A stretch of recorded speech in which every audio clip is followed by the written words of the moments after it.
USA brings the magic of Stevie Nicks and Lindsey Buckingham to life on stage. Don't miss this unforgettable evening of music and nostalgia. Get your tickets now, sandhalloresorts.com for Fleetwood Nicks USA at the Rock Bowl, May 13th. Tickets at sandhalloresorts.com.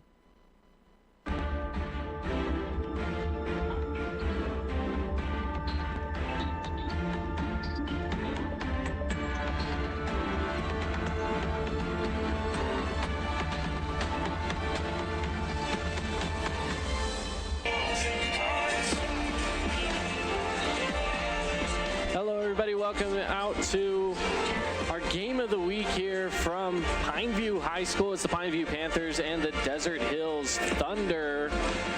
We welcome you to this matchup here, and we're excited for these two teams to face off here tonight on a Friday night, and we welcome you into the Boulevard Home game of the week here. Again, this game is brought to you by Boulevard Home, making your house home for over 48 years here in southern Utah. So getting things started here in just a little bit. Right now, Desert Hills is on the field finishing up their warm-ups, their pregame routine. So as we hop into it, let's get to our Findlay Subaru pregame keys to the game. Now, Findlay Subaru, they work hard to be active in the community. They've received the 2022 Subaru Love Promise Customer and Community Commitment Award.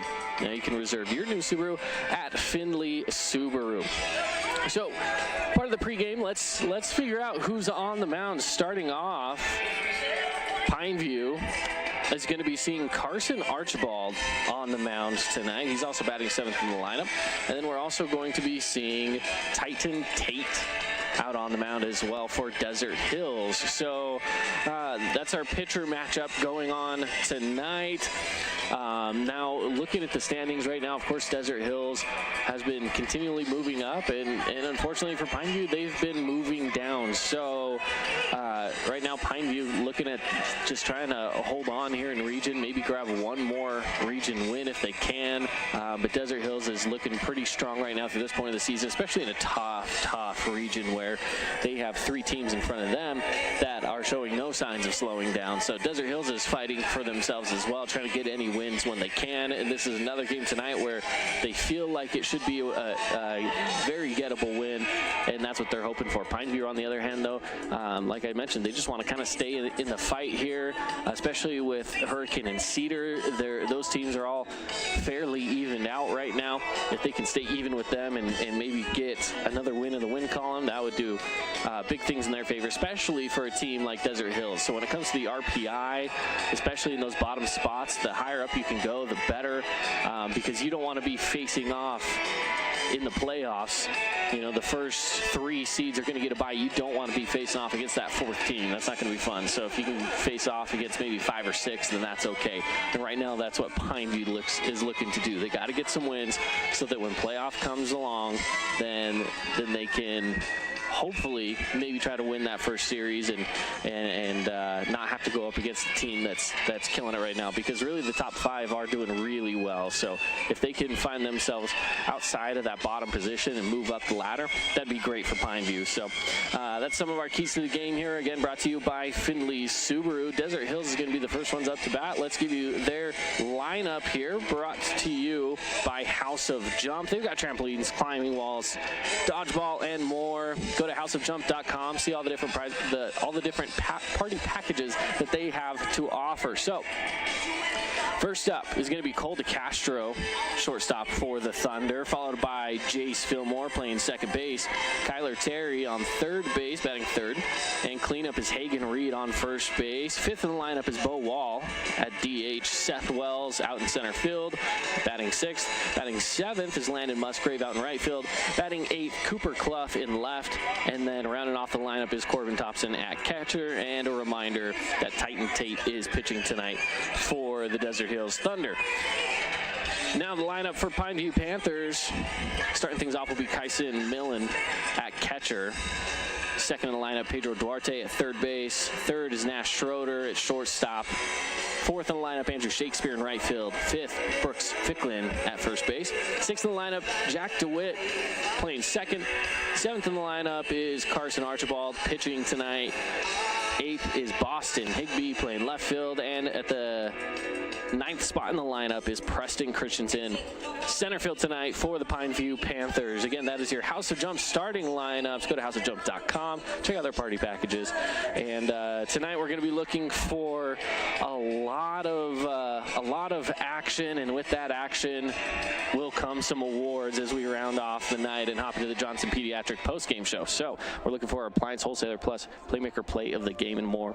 We're going to pause for a bit for the national anthem. Be back after this. Did you know that St. George News has a new app? Download the St. George News app today and stay up to date on everything happening in Southern Utah. Get instant notifications on news, weather, sports, and more. Download the app today and get your local news now.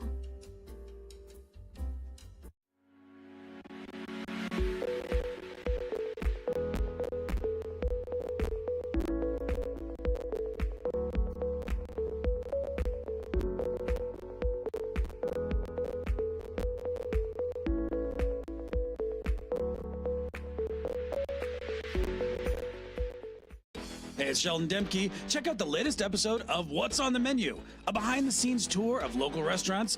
We'll see some of their favorite dishes and get an inside look on how these dishes are prepared. Check out this week's episode at stgeorgenews.com and click the shows on the menu tab. As a local business owner, it's important to get the word out about your business. More people equals more revenue for you. Get your business in front of over 160,000 people in Southern Utah each week with St. George News. Contact St. George News today. We are Utah's financial outfitter, and we're here when it's time for your business to climb higher. Cache Valley Bank, mountains away. Member FDIC. Equal Gallon housing of gas at Fabulous Freddy's.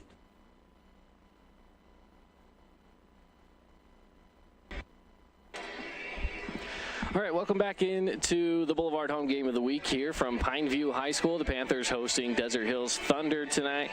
And, of course, Thunder going to be hitting up the batter's box here shortly.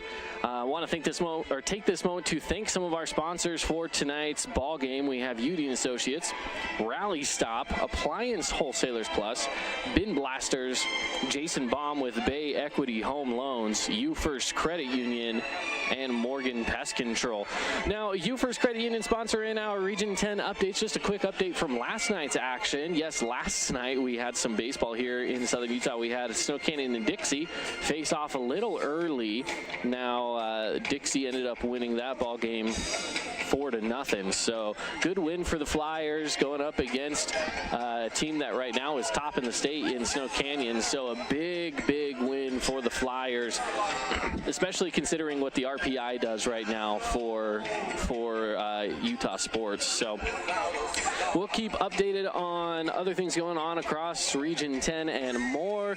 Just right over to our north side, over on the field, we have Pineview soccer going on right now as well. So it's a packed house in the parking lot tonight over here at Pineview High School. So if you are planning on coming over to the game, just remember that, yeah, it's a little tight parking over here, but that just means the fans are showing out, which is always exciting. So coaches meeting right now at home plate with the umpires as we get ready for this matchup between the Panthers and the Thunder. Thank you for joining us on the Boulevard home game of the week. And good night for baseball. No breeze in the air. The flag out in center field is sitting dead still, which is exactly what you want to see. It's a good night of about 84 degrees too. So some beautiful baseball here. For those listening on the radio on 99.5 FM or 95.3 FM, we appreciate you listening. But we also want you to remember that you can go and watch this game live as well. You can head on over to thefansportsnetwork.com and watch the game live. Click on the Region 10 tab or scroll down and you'll find the Desert Hills and Pineview game there. So any way that you find us, we're happy that you're here and listening or watching the game tonight. And of course, we got to thank the fans here in attendance as well. We have a pretty good showing of fans here and at the soccer game behind us. So we'll, like we said before, we'll keep updating on all of those things as we can. So, but we do appreciate you being here. And coaches, just finishing up here, meeting at home plate. We're going to get started shortly. Before we get started, we will take a quick break, and we will be back for the action in just 2 minutes.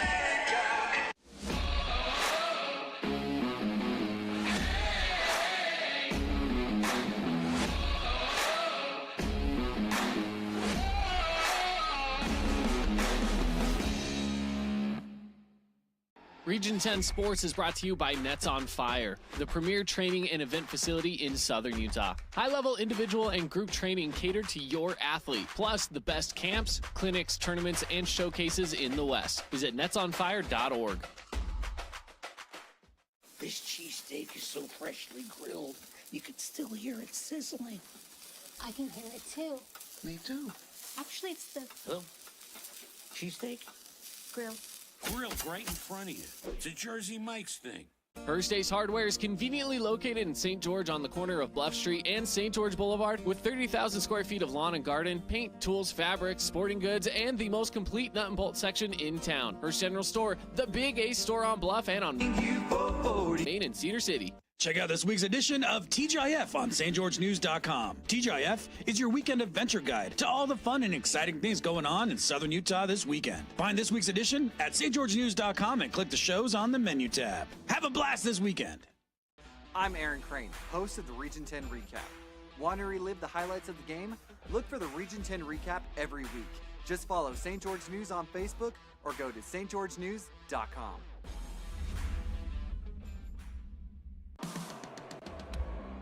Inspired design. Ultra quiet operation. To you, it's a Bright Evolution cooling system. To us, it's the ultimate machine.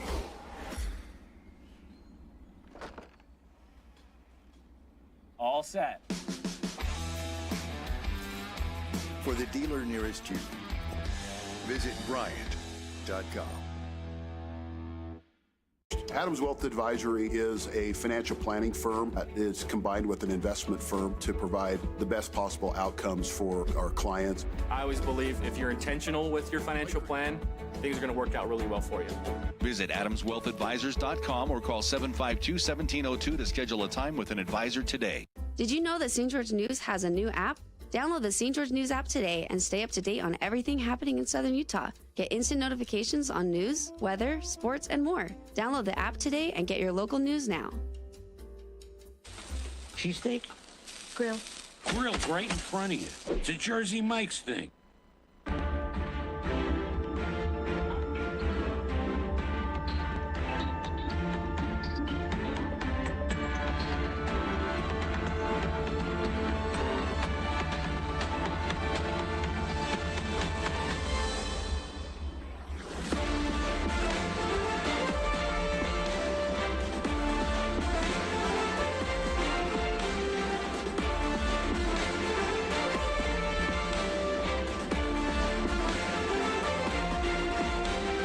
Welcome back out here to Pineview High School. Pineview and Desert Hills just about to face off here, and this is going to be a pretty good matchup tonight. We're just getting things started. National Anthem has played twice now, actually. They had one for us over behind us at the soccer field over for their game, and then, of course, another National Anthem here. So nothing wrong with honoring our country twice, I suppose. So thank you for being patient with us as we're getting this ball game started here. About 10 minutes past the original start time of 7:30, but we'll get things rolling here shortly as we got pitchers on the mound warming up. Now, just a reminder for those who are just tuning in, Carson Archibald is going to be up on the mound to start things off for Pineview here tonight. Cole DeCastro stepping up to the Buck Brand Beef batter's box here shortly. So I take this moment as well to thank again some of our sponsors for tonight: Wilkinson's House of Lighting, Hearst Ace Hardware, Adams Wealth Advisors, Mountain Land Supply, Adams Wealth Advisors, Cache Valley Bank, Jersey Mike's, Nets on Fire, Donut Run, Buck Brand Beef, S&S Mechanical, and Johnson Pediatrics. Thanks to all of our our sponsors tonight to be able to make this possible and able to do what we do. So I'm riding solo right now, but coming up shortly, I'm going to have Mark joining me. He's been out today over at Copper Rock for the Copper Rock Championship. We have the road to the LPGA here with the Epson Tour. It's been a lot of fun, a lot of golf going on here in Southern Utah. So if you've never watched professional golf, you can still get there tomorrow. They have the championship round tomorrow. The cut happened today, so at the end of the day today, they've now made the cut, and we'll have about half the field tomorrow will be playing for the championship. So you can still get tickets and go on out to the Copper Rock Championship. Visit copperrockchampionship.com and get on over and watch some professional golf here in Southern Utah, right in our own backyard. So pretty exciting stuff. We were out there earlier today, and it's been a lot of fun over there for the last couple of days, actually. So all right, getting started here. Again, Cole DeCastro getting ready to step up to the batter's box as the Panthers meet on the mound and get the game plan together and have a little bit of a rally before getting started here. Cole coming up here has the shortstop, number 2, Cole DeCastro.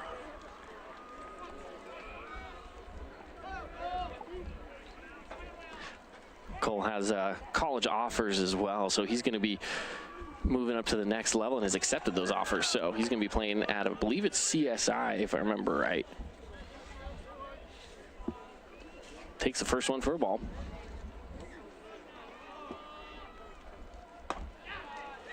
Pitch in there for a strike. So 1-1 count right now to Cole DeCastro. Get things started for the leadoff hitter for Desert Hills.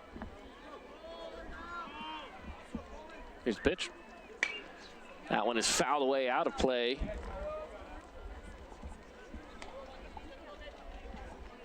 Kind of 1-2.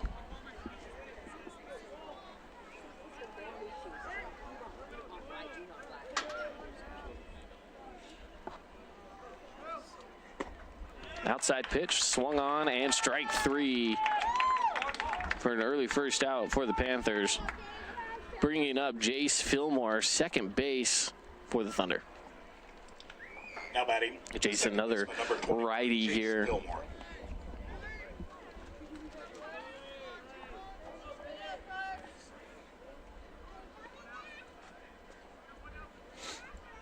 If you've never been out here to Pineview High School, the field faces towards the southwest.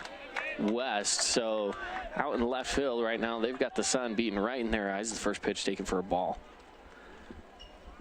But right now the batter's box fully shaded. Low and outside, ball 2.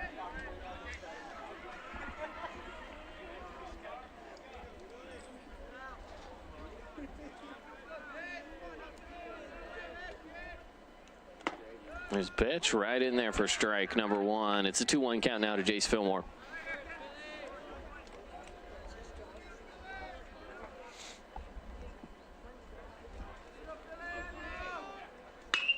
Well hit left center, coming in from center, getting underneath it and making the grab for out number 2 is Preston Christensen.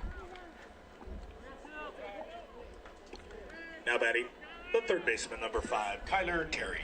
So 2 quick outs here from the Panthers, and giving credit to Carson Archibald up there on the mound. Carson's been able to pitch right now. He's only got 3 balls, and that last one was right down the pipe as well. So it was definitely in the strike zone as this one's hit again into center. Can he get back on it?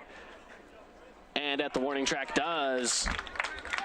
Again, Preston Christensen getting back there and making the play. So 2 outs right now for Preston Christensen and 1 strikeout for Archibald, bringing up the bottom of the first when we come back here on the Fan Sports Network.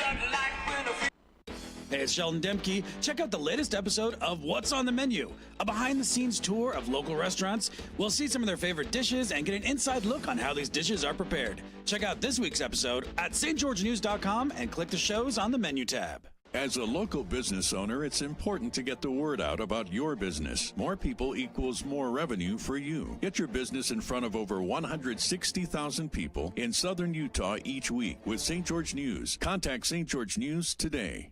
We are Utah's financial outfitter, and we're here when it's time for your business to climb higher. Cache Valley Bank. Mountains await. Member FDIC, Equal Housing Lender. Adams Wealth Advisory is a financial planning firm that is combined with an investment firm to provide the best possible outcomes for our clients. I always believe if you're intentional with your financial plan, things are going to work out really well for you. Visit AdamsWealthAdvisors.com or call 752-1702 to schedule a time with an advisor today. Welcome back here to our Boulevard home game of the week. Bottom of the first inning here, scoreless through the top of the first. 3 quick outs from Pineview. Some good bats from Desert Hills, just weren't able to get it down in play. We'll see what happens here with Pineview coming up here shortly. Corbin Thompson for the Thunder on the mound. Coming up to bat first is Kyson Millen, catcher tonight here for the Pineview Panthers.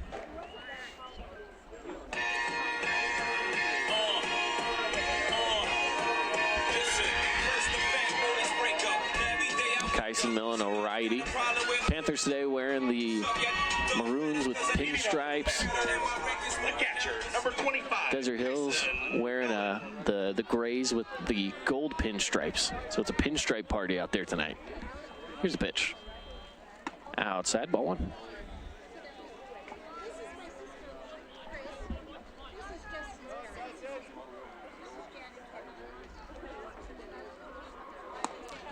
Second pitch a little high and outside as well as ball 2. 2-0 count here to Kyson Millen.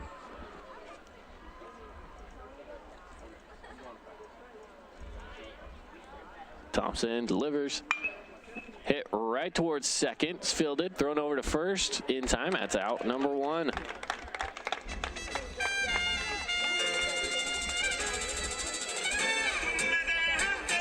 That brings up now Pedro Duarte, third base.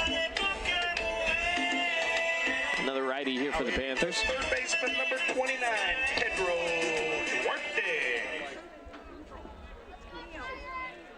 Pedro Duarte, a new student here to Pineview this year. Low and in the dirt, it bounces away, and it is ball number 1.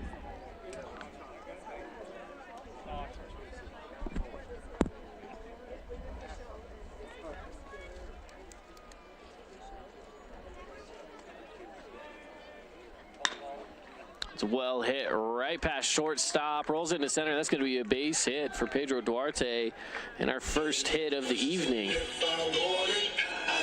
Brings up Nash Schroeder now with man on first. Nash Schroeder, shortstop. Now hitting the shortstop, number 9, Nash Schroeder.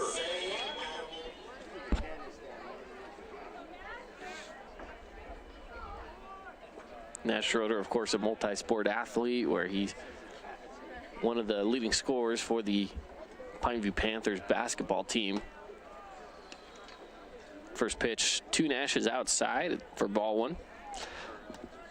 Thompson yet to have any sort of a strike called. The one pitch he did have in the strike zone was the 2 pitches he's had that are right there have been hit. So got to credit the Panthers for having a good eye on the ball, and when one is close in the zone, they're taking a swing at it, and luck would have it that they're sending it into play.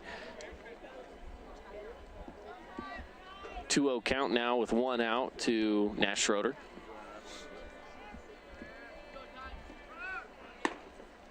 Back pick towards first, back in time.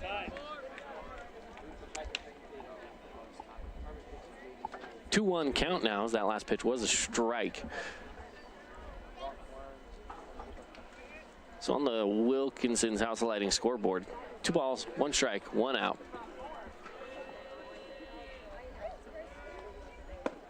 That is low and away. 3-1. So here in the bottom of the first, scoreless through the top and still scoreless here.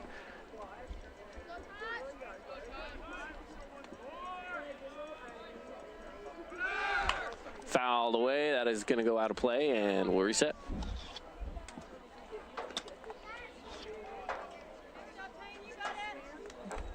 Excuse me, I believe I said Corbin was on the mound. Excuse me, he's a catcher. This is Titan Tate pitching tonight.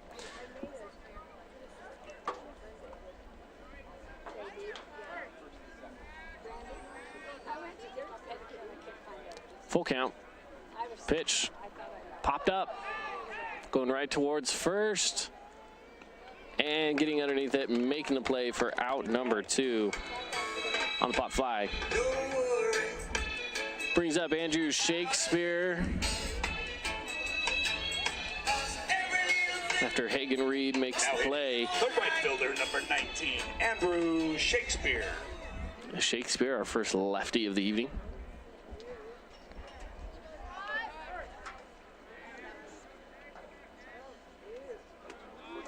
Tate looks over to first, and easily back in time is Duarte.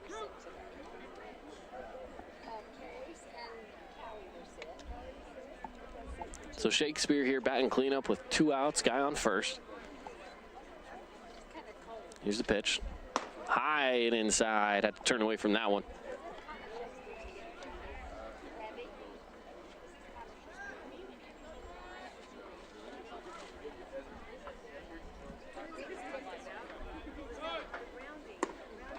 Good break on that pitch, but it broke a little too low.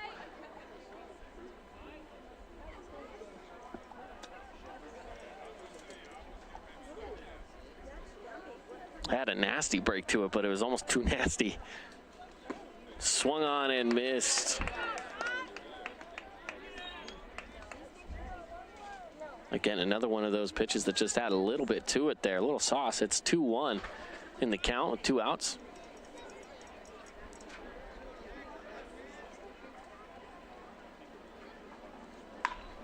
Well hit right down the first base line. Just goes foul, and that'll put Andrew Shakespeare at a count of 2-2. It was well hit, probably hit it about 270, 280 feet out there. But it was also about 10 feet too far outside of the line.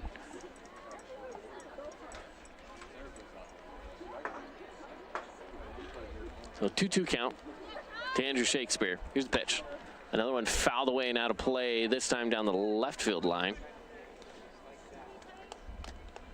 Keeping the count at 2-2. I'm liking what Titan Tate's throwing right now. Again, he got off to a little bit of a slower start, throwing a few balls, letting some contact get by, but that's not always a bad thing when you're pitching it down the pipe. And that is a hit by pitch, a little too far inside on that one. It was a curved ball that curved a little too much. And that will put Andrew Shakespeare over on first, and then Pedro Duarte to second, and bringing up Brooks Ficklin. First base here for the Panthers into the Buck Brand Beef batter's box.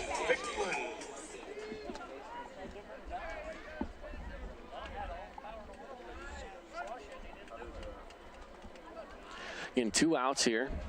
No runs have scored, but we do have runners on first and second. Here's the first pitch to Ficklin. Breaking ball has stayed a little too far outside again. That was about the same pitch as last time, too. Honestly, it was a pitch that broke a little too far to the right side of the plate, which with that left-handed batter in Andrew Shakespeare ended up with him getting hit by the pitch. Got that one in there for a strike. It's 1-1 count now to Brooks Ficklin.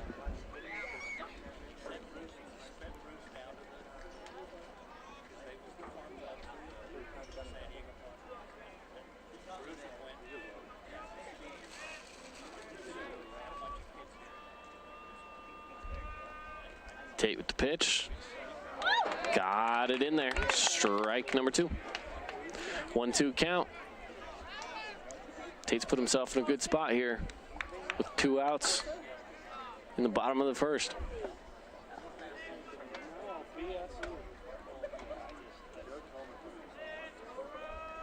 Here's the pitch. And got him looking.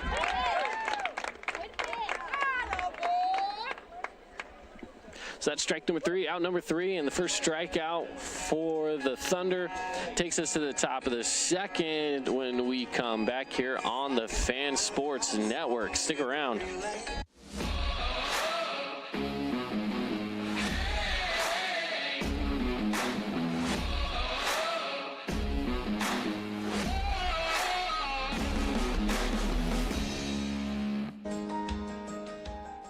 Region 10 Sports is brought to you by Nets on Fire, the premier training and event facility in Southern Utah. High-level individual and group training catered to your athlete, plus the best camps, clinics, tournaments, and showcases in the West. Visit netsonfire.org.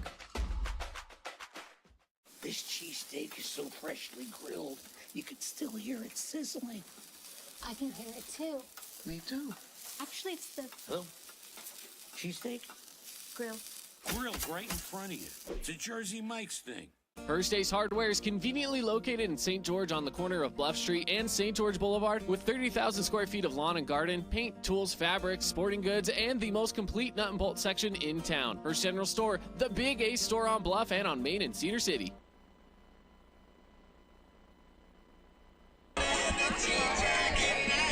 Here we go to the top of the second inning from our Boulevard home game of the week here at Pineview High School. Scoreless up on the Wilkinson's House Lighting scoreboard as we get to Hagen Reed, who's going to lead things off for Desert Hills here in the second inning. Hagen Reed made the catch at the midway point of the bottom of the first inning to get out number 2. Let's go, Hanks. Give it a ride, Hanks. As Hagen Reed steps up to the plate.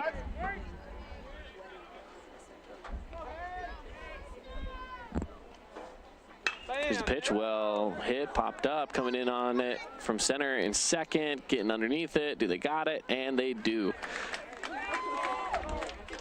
That was Jack DeWitt at second base, able to pull that one in for out number 1.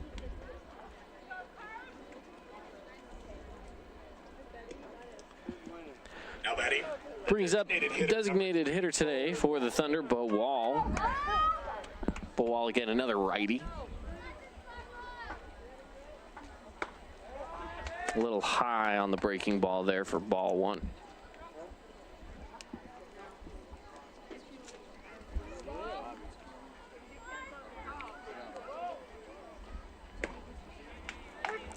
Got it in there. Strike 2. Or excuse me, strike 1. On a 1-1 count. 1 out.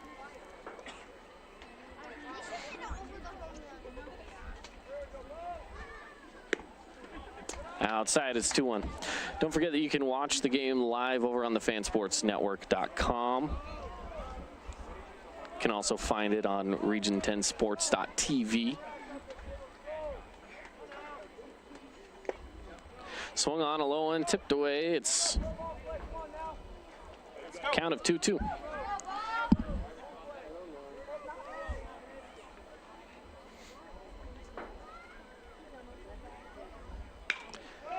Hit strong and out of play over there down the left field line. So keeping the count over here at 2 apiece.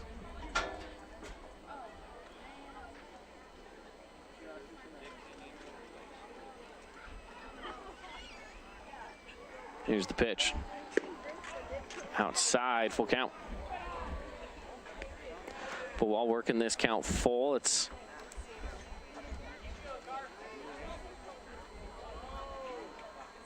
good spot to be in here for the Thunder. Swung on, and it's going to be fouled away out of play.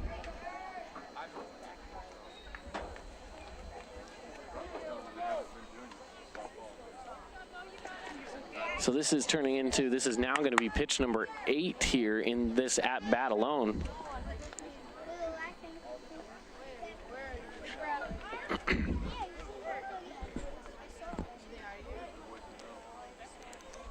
Here's the pitch. And it's going to be a walk. Well, I'd like to welcome in Mark Musgrave, everybody, to the broadcast. Yeah, I'm late because I was working. I'm not late because I was a slacker. Well, I hope you were listening. I told our listeners where everyone was, yes. Or where you were, I should say. Yes, you made me look good. I gave you credit. I told them you were working. You weren't just leaving me hanging. High for ball number 1 to Seth Wells, who steps up to the plate. Yeah, Seth Wells, senior for the Thunder. One thing I like about Seth is he puts the ball in play. Ooh. A lot of times he'll lay down that bunt. I think that's why that third baseman's kind of playing even with the bag, because he probably has more bunts for hits this year than man, maybe anybody in region. He's been doing a really good job with that.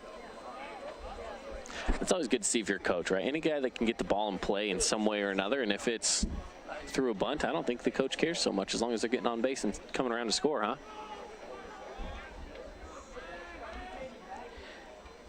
So it's 2-0 count on our Wilkinson South sliding scoreboard.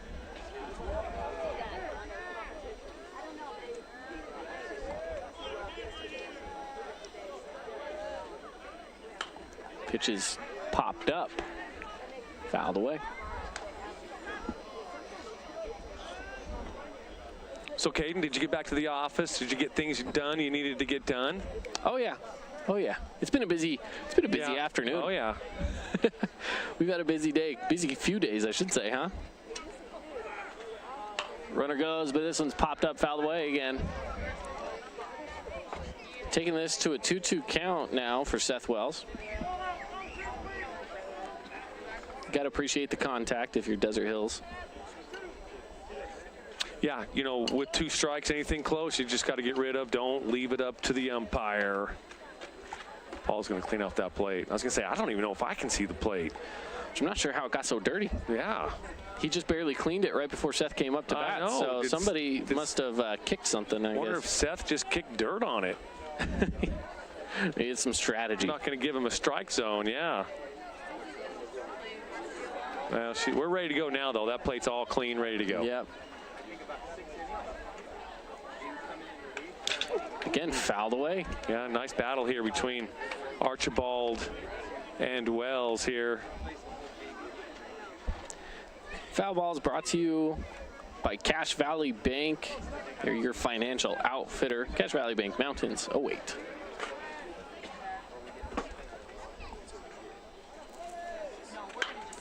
Pitch popped up. It's headed foul. It's still in play. Can they get to it? Tough play. And diving, but no good. They're going to say it's foul, and Paul's calling a foul ball. Yeah, and it was foul. It was definitely foul, but that was Andrew Shakespeare hauling after that one. He was trying to get there in time, and it bounced off of his glove. Yeah. So first base coach Brian Wilson down there for the Thunder. He was trying to make a case that it was fair, but it was about 5 feet foul, maybe a little less. Home plate umpire Paul Hustley was going to have none of that.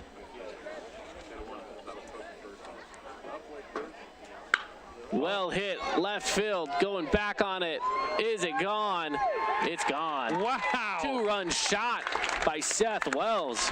Nice shot by, he's even surprised. He stopped at second base and he goes, he didn't know that it went over.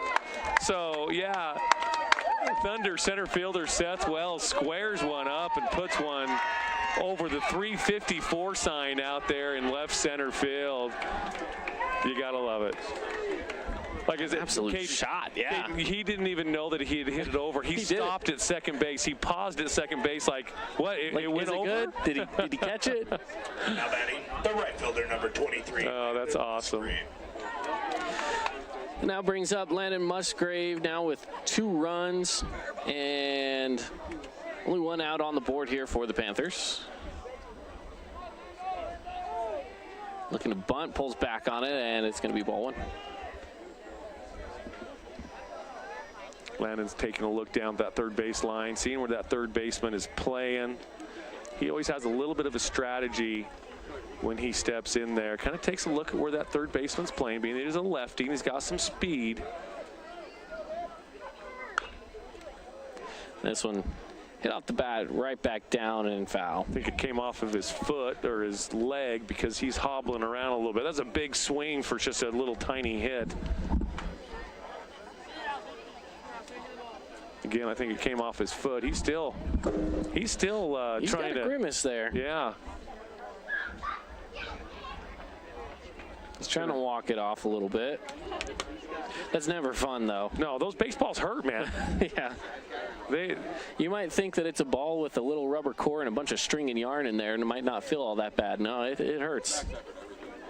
So it looks like he's trying to shake it off here. Coach asked him, "Are you all right?" And he gave him the head nod and through gritted teeth.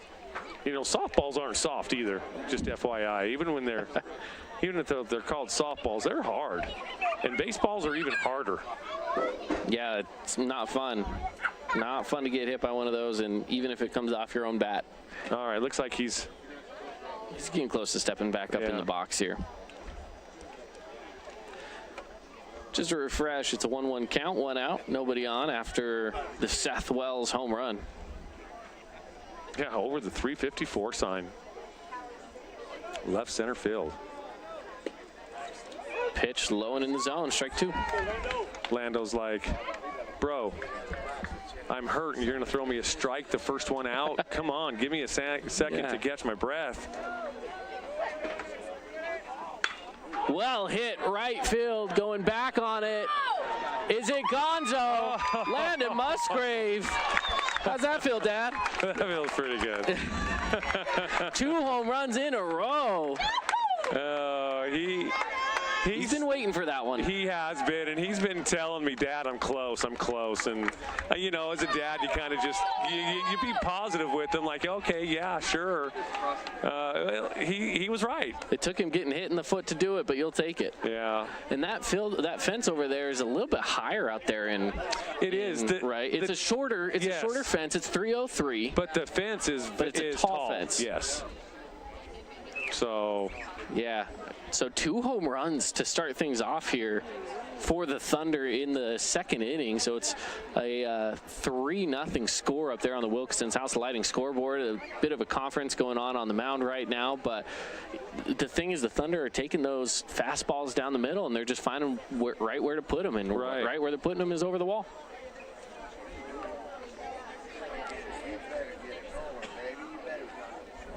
I knew that one was gone the second I left the bat. Yeah, you did. Your voice. I was still unsure. I was kind of like those guys in Major League. It's too high. Too high. Now batting, the left fielder, number 4. I had hope. Brings up Cooper Clough now, left fielder for the Thunder. Steps out of the box real quick and then gets right back into it after a thumbs up.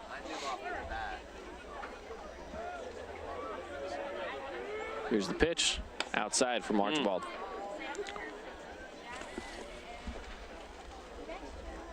Archibald trying to hit his spots, left that one out of the zone. Looking to bunt, pulling back on it. It's ball 2. Yeah, and the thing, Landon was squared to bunt the first pitch coming in, and he sends one over the wall. So you'll take that any time there for Thunder fans.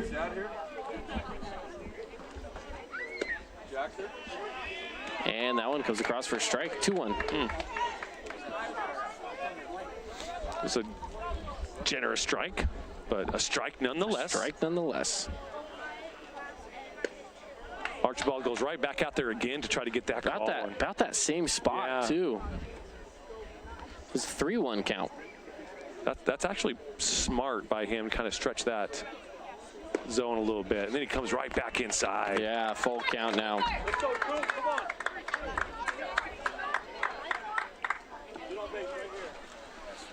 1 out. No one on. 3 runs have scored. Low and in the dirt. Yeah. So Clough find his way on base with a walk, bringing up Corbin Thompson. Yeah.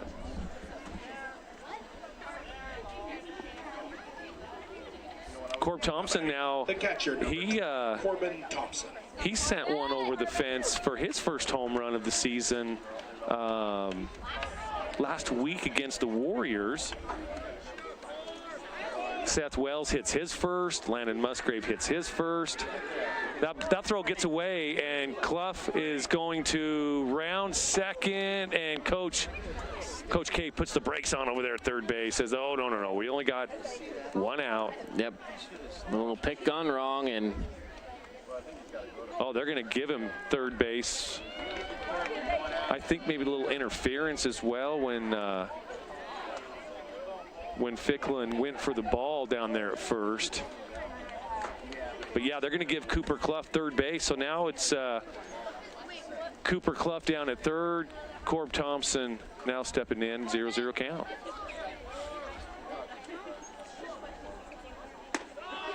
Little high, it's ball 1.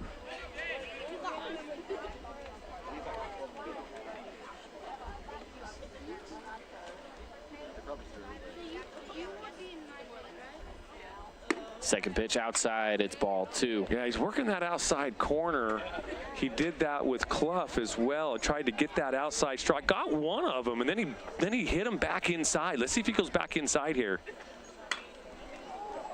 And instead, popped up foul away. I think he missed a spot on that one. He was actually right down the middle. Thompson's probably wishing he had that one back.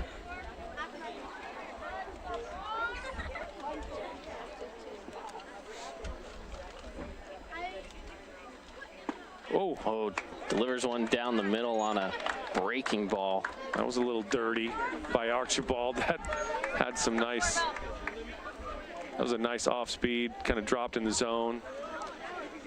So it's a 2-2 count, runner on third. That breaking ball broke just in time. He turned his back to it thinking he was going to get hit, and it just missed by a few inches. And I like that pitch. I just wish it was around the zone a little bit more. I don't mind that it's a ball. Well hit. It's right center coming in on it, and making the grab. Did he? Oh, are they going to give it to him? No.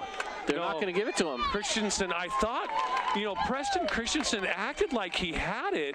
Now, the left fielder is saying that it was on the exchange, but I don't know if he's going to get that or not.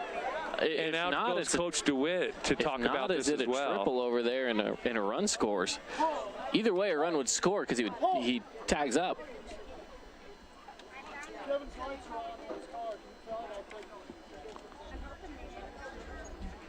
I don't know what he just said to Paul.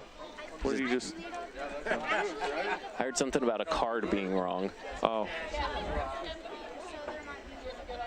So they're still talking about that. I mean, either way, DeWitt's talking about that it was on the transfer, that it should be an out. Either way, Cooper Clough scores because he tags up. So it's Corbin Thompson on third. But what does that do, though? What is that? Like, are we sure that he tagged up? Yes, I watched him tag up. You did? Okay. Yeah. Okay. He was prepared to tag up. So the score is going to remain the same. It's just going to be if it's an out or not. Do you have a runner on third, or do you have and one out, or do you have no runner on third and 2 outs? And it looks like they're going to stick with the call on the field. So that's going to go down as a, well, I don't know if that's going to be an error or a triple. Nonetheless, Corbin Thompson standing on third base. We'll be nice and give him a triple. Did it touch the leather? I mean, that's true. Well, we've had talks with umpires and things about that. It's just kind of funny. Yeah. Inside joke, Aiden. I'll tell you later. All right. Looking to bunt, and it's fouled away. It's so inside. The only other one that would have got it would be the scoreboard keeper at Desert Hills. Fair enough. Justin Thompson. So back to the top of the lineup right now with Cole DeCastro, who, again, attempted to bunt and sent it foul just a little bit.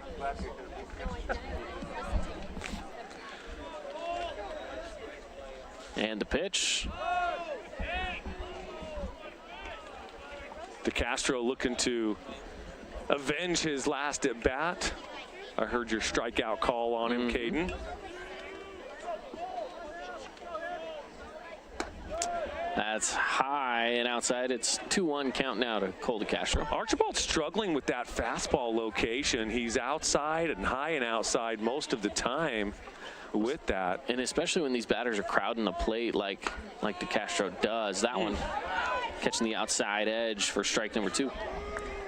Yeah, it's tough on those pitchers because you have this fear of hitting batters, right? You don't want to hit a batter. Oh, I don't care.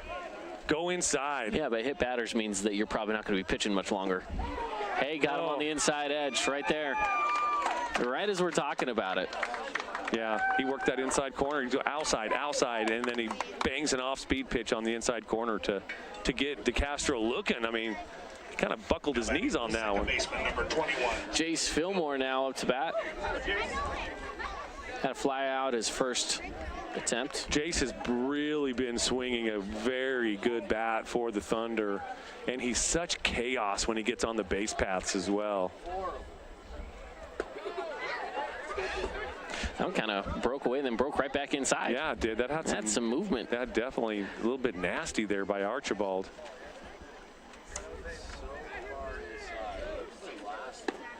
Fastball on the inside edge, a little too far inside. It's ball 1. What a beautiful night. Oh, yeah, this is a great night for baseball. Oh, swung. Tried to hold back the swing. That would have been a strike on location anyways. Yeah, it was right there. Regardless of whether that he checked his swing or not. It's one of those you should be swinging at anyways. Yep. Low. Evens it up at 2. 2 outs. Runner on third. 4 runs have scored this inning. Go, Jace. That was right there, but they keeping it ball. It's a full count now. Yeah, Fillmore's batting .433 on the year. So again, he has really been swinging a nice bat for the Thunder. Pitch outside. Ball 4. Puts Fillmore on base with now runners on first and third. And Kyler Terry stepping up to the plate. And Kyler Terry for the season batting .419 for the Thunder. So again, this is not an easy out, and he's due. He has last game against Pineview kind of struggled a little bit, didn't get some good swings on it, wasn't able to square one up. So he's, batting .419 though, he's due. We'll see what he can pull off tonight, especially with the runner on first and third, 2 outs. I wouldn't be surprised if they try to send that runner over to second here early. And again, with Fillmore, he's got speed, certainly much better than average speed.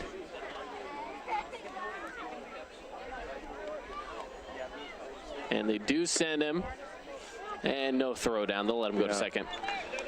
Yeah, he got a good jump on that too, Caden. You called that out before it even happened.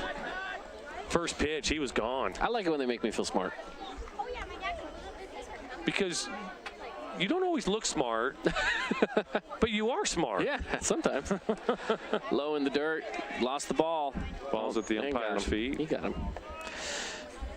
That is such a nerve-wracking time for the catcher when you've got all that gear on, you've got the mask, you've got the shield, and you just don't know where that ball is, and it's right below you. Did you see that clip the other day from a minor league game where the ball landed right down the line and the catcher could not see it? The ball blended into the chalk. Oh, wow. And runs came all the way around the score, and it was just right on the first base line. I didn't see that. And just a little blooper ended up turning into an inside the park home run. Yeah.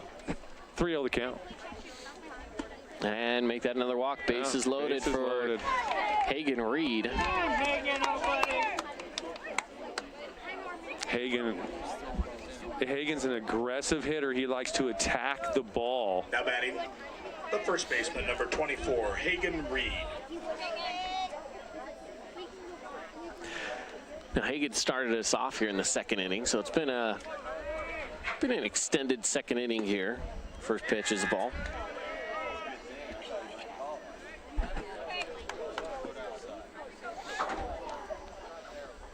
Again, Hagen, he's very aggressive in the strike zone. Swung on that one and tipped it away.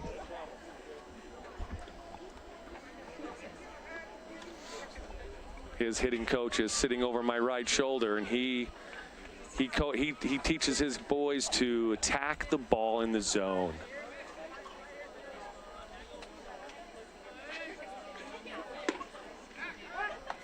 Pitch in there for a strike. Home plate umpires. Outside corner is pretty out there. Pitch He's fouled stretching away. it. Good swing though by Hagen. Again, it was on the outside. He didn't want to leave it up to the umpire. I love that type of mentality.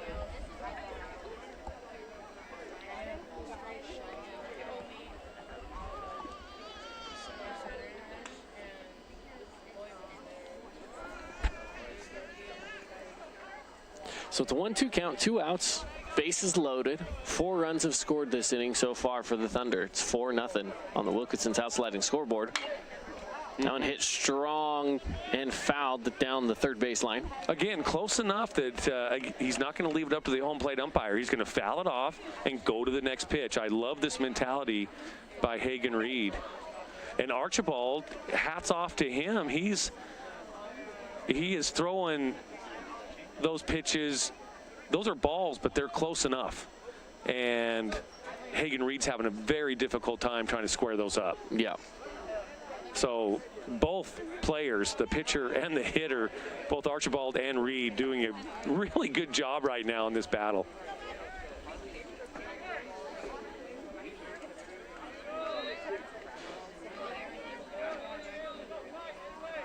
Here's the pitch. That's high. 2-2 count.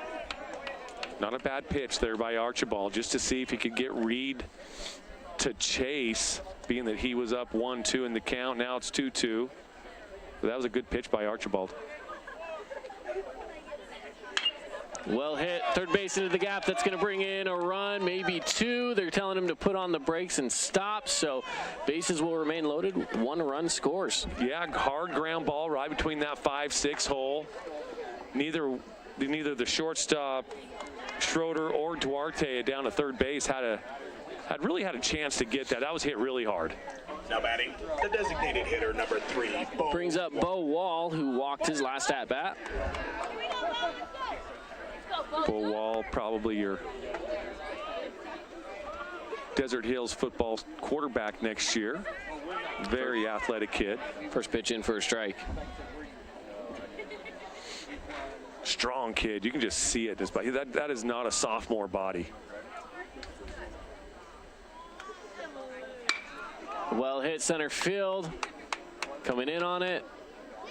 He just making the play. Just missed that one. That one was up there a country mile. Just missed it, and that's going to bring an end to this inning mercifully for the Panthers, as the Thunder put up 5 on 2 home runs, Caden. That's crazy. 2 home runs. All right, 5 runs scored. It's 5-0 Thunder here on the Fan Sports Network.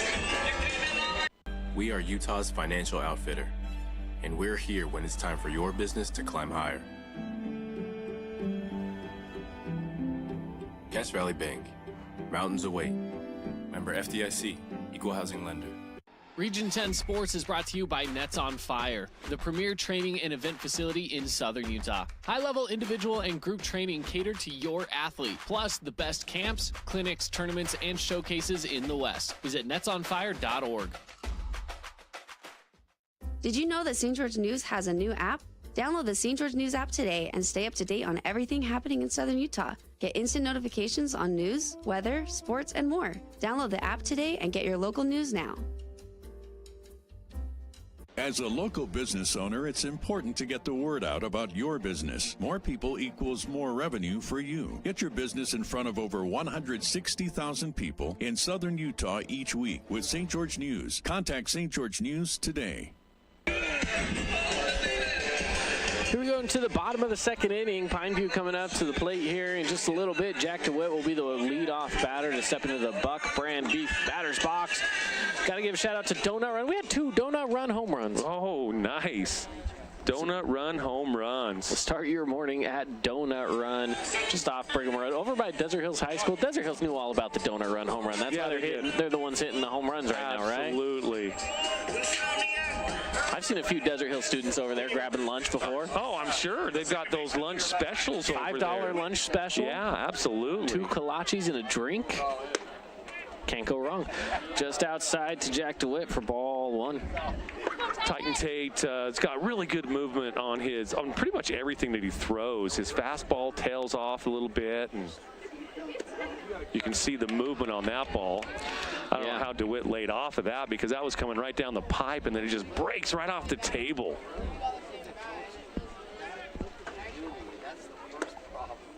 Fastball outside.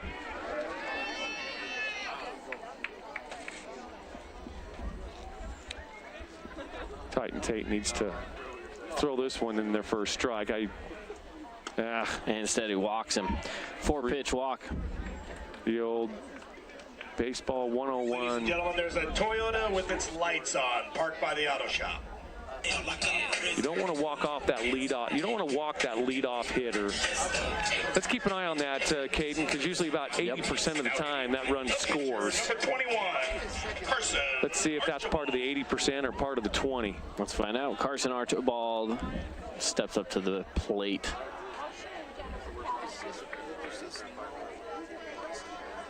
Pitch, hit into center. Coming in on it, trying to make the play, and does. That'll send the runner back to first. Nice crowd out here too, Caden. Yeah, we have a great crowd out here today. Both sides are, I mean, there's a little space between, but both sides pretty full. And if you're not here listening on the radio, you could still come over, of course, or you can watch the game as well over on thefansportsnetwork.com. We posted a link on our Facebook page as well, so you can head on over to the Fan Sports Network Facebook page where you can watch the game live. So stepping up to the box right now is Boston Higbee. His first at bat here tonight in the bottom of the second inning.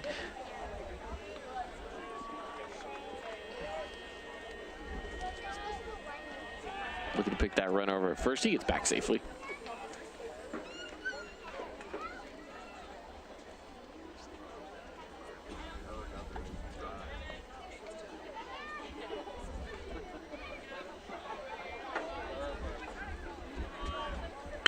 Oh, it's hit well into the gap, left center. Drops in, brings a run around from second, and bobbling it out there in center. That might send a run home, and he puts on the brakes at third instead.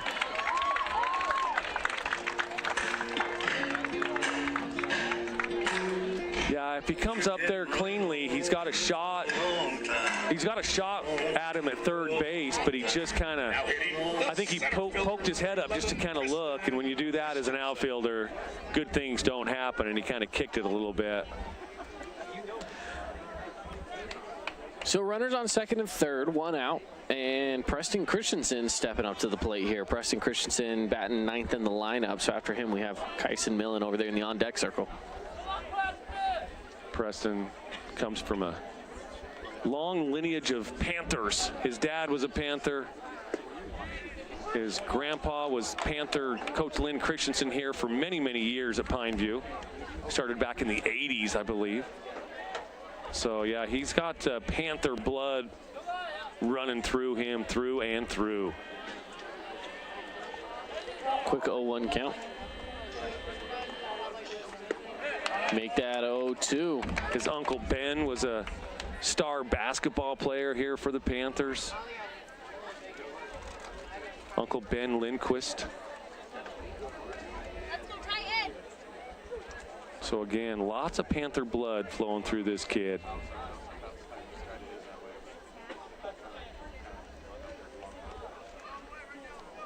I know, shocker, Caden. I coached him a little in baseball. Yeah. I know, shocker. Who haven't you coached? Yeah, there's a few on the field, but. Outside.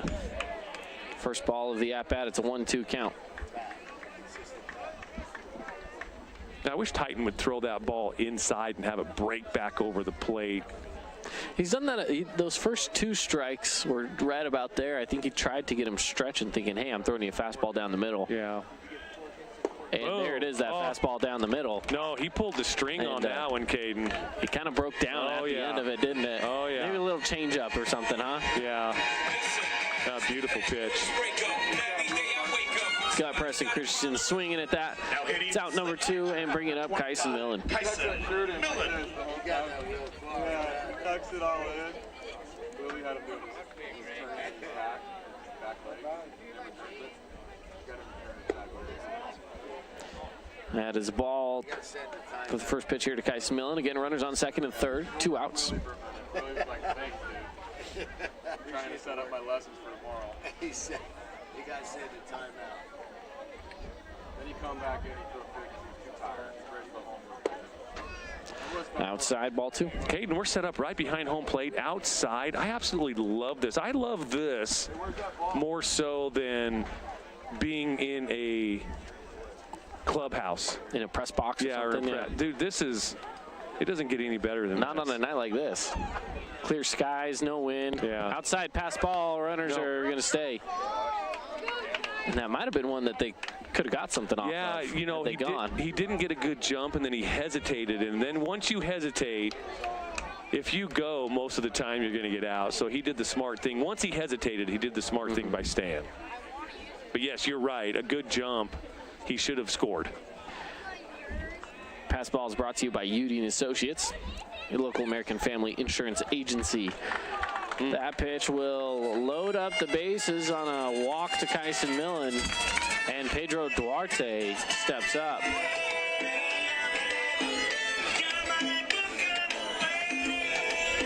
Now, Duarte hit a home run in Tuesday's game against the Thunder.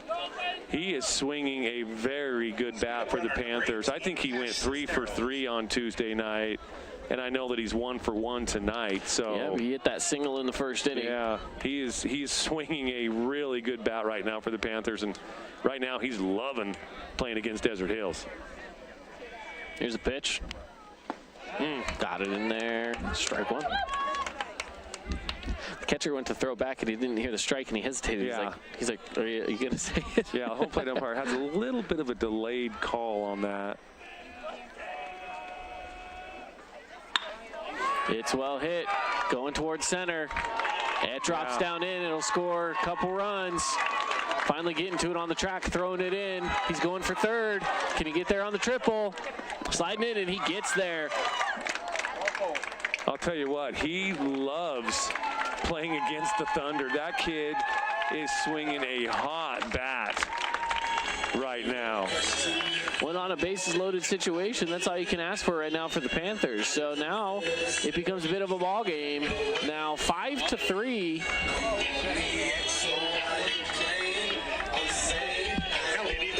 The shortstop, number 9, Nash Schroeder.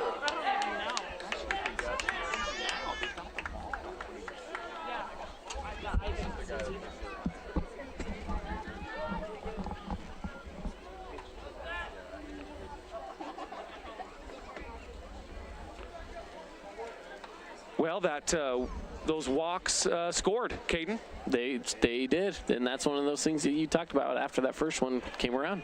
Yeah, baseball 101. Do not walk leadoff hitters.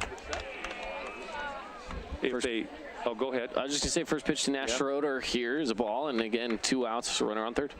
You know, if they get on by a hit, you tip your cap and you go to the next hitter. But yeah, those free passes, they come back and bite you. Yeah, it's strike one. Titan Tate just needs to settle down, take a few deep breaths, and get back into this here. Kind of hit the reset button. Again, Duarte's making a lot of Thunder pitchers do that.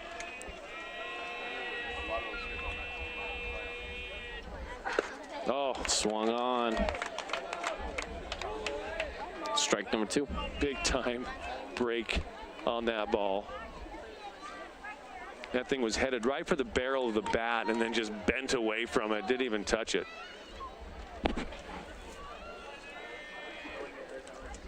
And another one. Broke down.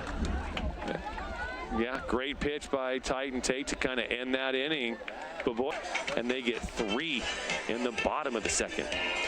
More to come as the third inning approaches here from Pineview High School. Stick around. It's 5-3 Thunder lead on the Fan Sports Network.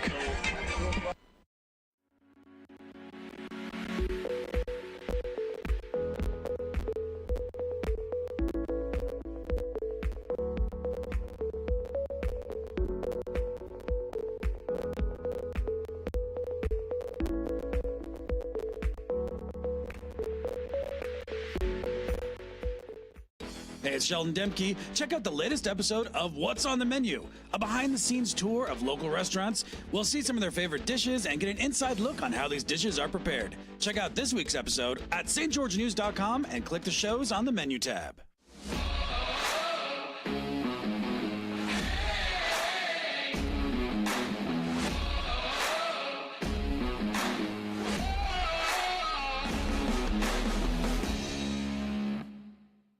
This cheesesteak is so freshly grilled, you could still hear it sizzling. I can hear it too. Me too. Actually, it's the Oh, cheesesteak? grill. Grilled right in front of you. It's a Jersey Mike's thing. Back here at Pineview High School, getting ready to start the third inning, where Desert Hills in the second put up 5 runs. Pineview in the second got 3, so what looked like it might be Desert Hills going to try to pull away with this thing. Pineview gets right back on into it. So leading off here in the third is going to be Seth Wells. His last at bat, of course, he's on the hit that 2-run shot to get the scoring started. He's leading off, followed by Landon Musgrave, who followed it up with a single shot of his own. And Cooper Clough is going to be batting third here in the third inning. Yeah, the old back-to-back last inning with these two that are leading off this top of the third inning.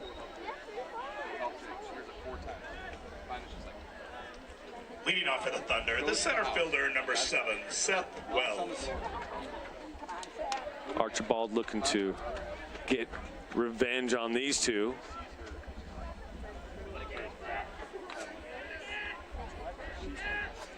Here's pitch. Starting things off well with a strike. Yeah, good pitch. You have confidence in that pitch when you start off a hitter with an off speed. There's that bunt. Just a little bit of a bunt, sent over to third, and he's there well in time. You go from hitting a home run to bunting your way for a single. Yeah, and again, you know, his last at bat, I mentioned that he probably has more of those hits in Region 10 than probably anybody. He just, even being a right-hander, that makes it even more impressive because he just pushes that ball between third and short, and then he just beats it out. Lefties, you expect that. You don't expect that from righties. That's right.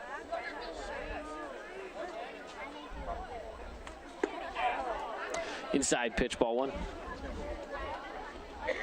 This is Landon Musgrave at bat. Again, he hit his first home run. Yeah, first home run in varsity in high level. School, yeah, high school ball. Runner goes. This one's hit. It goes through a gap.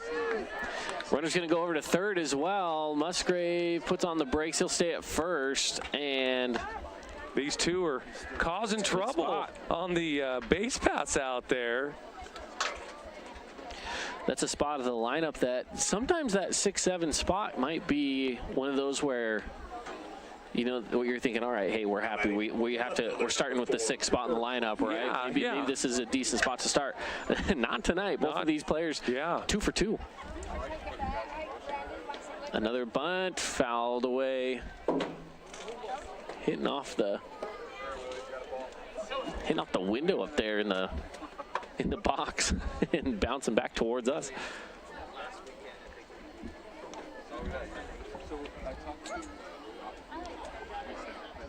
Again, this is Cooper Clough at bat right now. No outs. Runners on first and third. They check the runner at first, and he's back in time.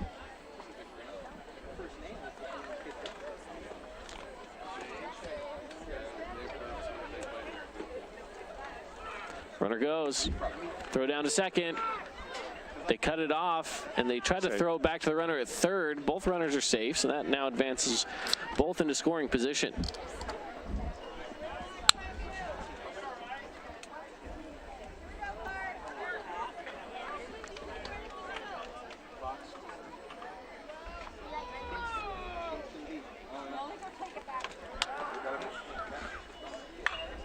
Clough fouls this one away.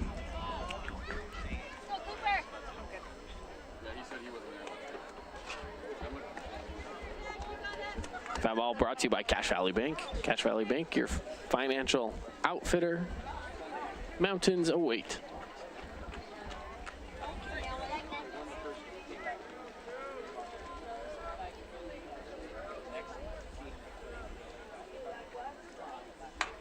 Oh, ooh, right off the handle, back to the pitcher, looking to go back to second base. Is the double play there? That was a heck of a defensive play by the Panthers, and they get the double play for Pineview on that one. Yeah, not much you can do as a runner on that. Now batting, the catcher, number 20, Corbin Thompson.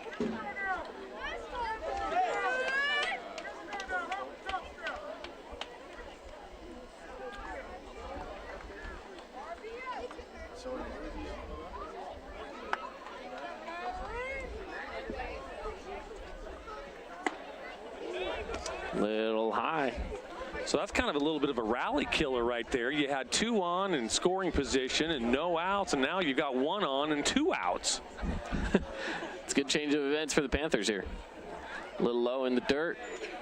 Doesn't squirt away far enough for Wells to come in. Count is 2-0.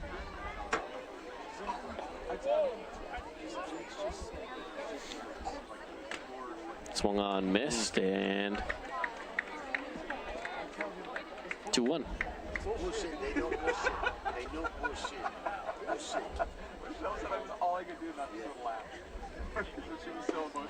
And the pitch breaks in there.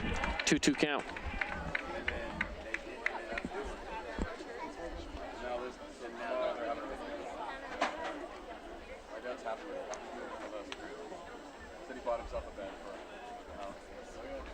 Corbin Thompson, one of the few batters without gloves. Not using those batting gloves tonight. He hits one into center. And the play is made. Yeah, a little can of corn out there to center field. And that's the 3rd inning, top of the 3rd inning. That'll send us to the bottom of the 3rd. Coming up here, score remains 5-3 on the Fan Sports Network. Stick around.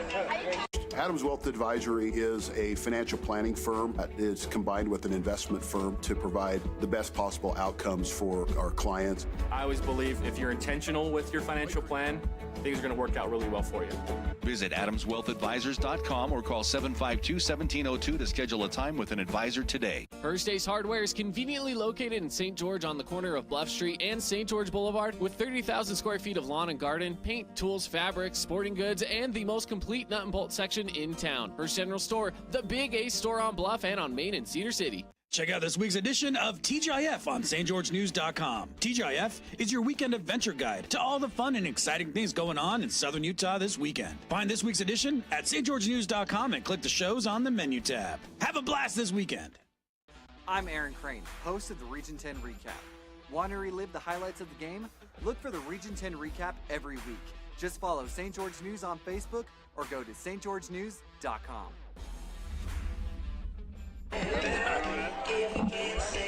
We welcome you back to our Boulevard Home Game of the Week as we go to the bottom of the 3rd inning. Pineview trailing 5-3 right now to the Thunder. Can they get something rolling here? The last inning, putting those 3 runs on the board.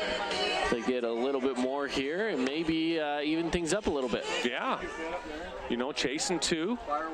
Things were looking a little bleak for them in the top of the 3rd, but a double play ball kind of killed what could have been any type of a rally for the Thunder.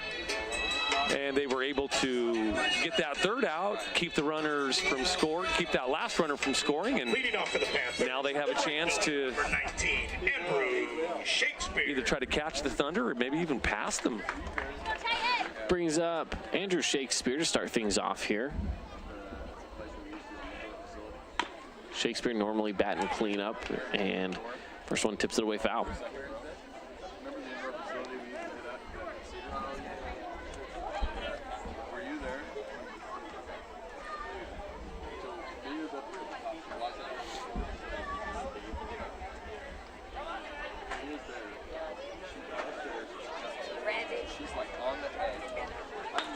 Pitch number 2 breaks inside. Oh, scooped up over there by first base.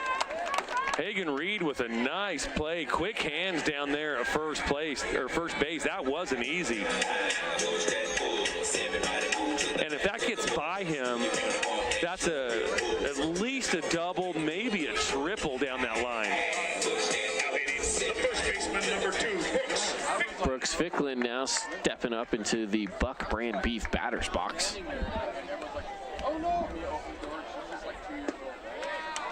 Great first pitch.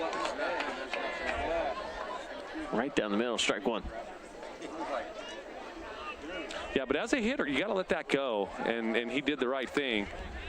You know, that first pitch, you're looking for a fastball. You want something that you can square up. So when it's off speed, you just let that go and go to the next one. And he likes throwing that off-speed stuff, so you can bet most of the time it's not going to be a fastball because he does not really throw that fastball all that often.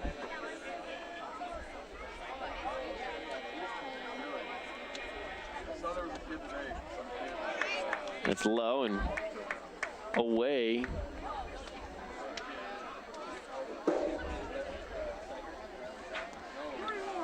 This is a 3-1 count. Titan Tate needs to start working that zone just a little bit more consistently for the Thunder. It's hit over to third.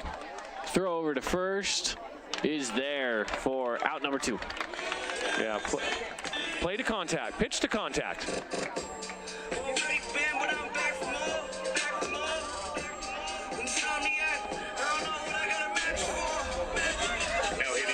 So 2 outs, bringing up Jack DeWitt. He walked his last at bat.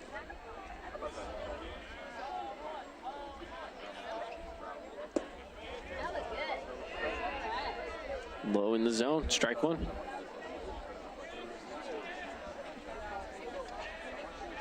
All-time grades. He says, I became a good pitcher when I stopped trying to make them miss the ball and started trying to make them hit it. So again, from the great Sandy Koufax of the Los Angeles Dodgers, one of the greatest ever. Pitcher of the team. Both. I know what you're going to say. I just teed that one up for you. That's all I was doing. But it's so true, though. It's so true. The quote is true, yeah, for sure. Little outside. It's 2 That's one of those as a hitter I would have probably tried to foul off. That was a little too close for my liking to leave it up to the umpire. On a 2-strike count. Yeah. Hit well to short, taking it off the bounce, throwing it to first, and it's there. Yeah, got him. All right, well, that's a 3-up, 3-down third inning. So no runs by either team in the third, taking us to the 4th when we come back here on the Fan Sports Network. I'm Aaron Crane, host of the Region 10 Recap. Want to relive the highlights of the game? Look for the Region 10 Recap every week. Just follow St. George News on Facebook or go to stgeorgenews.com. As a local business owner, it's important to get the word out about your business. More people equals more revenue for you. Get your business in front of over 160,000 people in southern Utah each week with St. George News. Contact St. George News today. Inspired design. Ultra quiet operation. To you, it's a bright evolution cooling system. To us, it's the ultimate machine.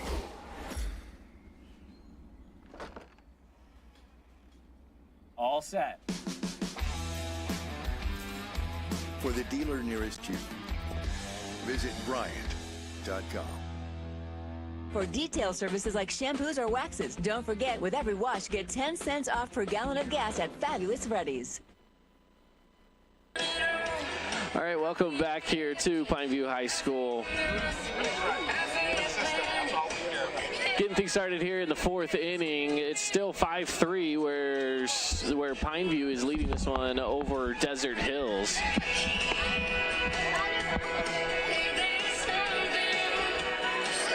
That's the strangest thing. The official came and talked to us during the break there.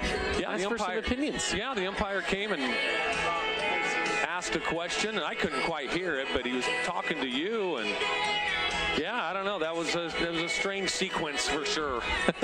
It was a little. It's like he wanted to get confirmation on the strike zone. Well, I think he's hearing a few, a few things from fans, and he's like, "What are you guys seeing as people who are supposed to be impartial?" Well, it's a good thing I have a headset on. Pass ball. That is. No, we want to do Rowdy right. That's right. Do Rowdy right. Do Rowdy right. Cole DeCastro. So Cole DeCastro brings up the top of the lineup again here for the Thunder. He's looking to get his first hit. 2 strikeouts to start off this game, so he's looking to get on those base paths for the first time tonight. Leadoff hitter for the Thunder. Ooh, got it just on the top of the zone. It's strike 1, 2-1 count. You know, it's a nice day at the ballpark when you smell the burgers. You even see the smoke of the burgers flying across the sky, right? I know. And on a day like this, when you and I have been out and about being busy, nothing better than the nice smell of some burgers, huh? For sure. Hit down third base line, and it's foul. That ground ball there on the wrong side of the chalk. Full count. Leading things off here in the fourth inning.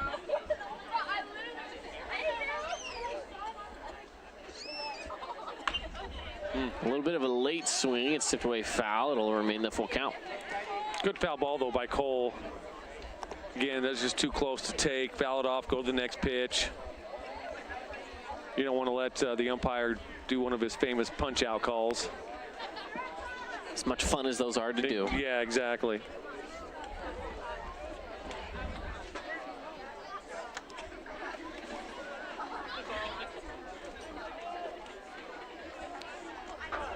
And it's a pass ball, and he'll find his way over to first. Doesn't help his batting average, but it does help his on-base percentage. So Castro goes down to first, and again, let's see what happens with that leadoff walk. So far, the percentages have held true. They've been scoring tonight. The second baseman, number 21, Jace Fillmore. That brings up Jace Fillmore. He walked his last at-bat as well.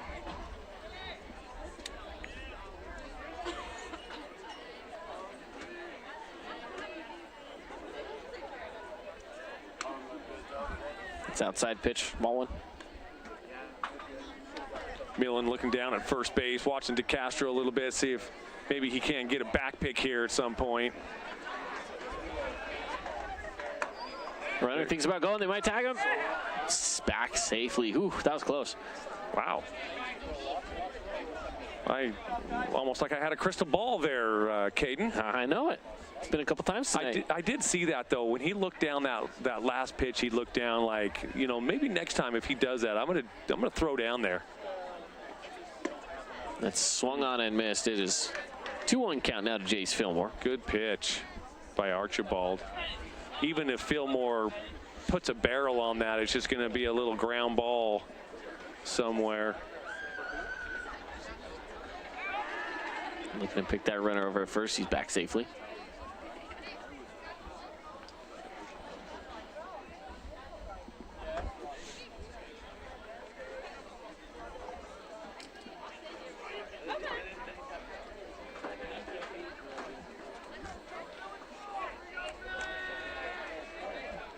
Again, 2-1 count, runner on first. Right on the upper edge of the zone, strike two.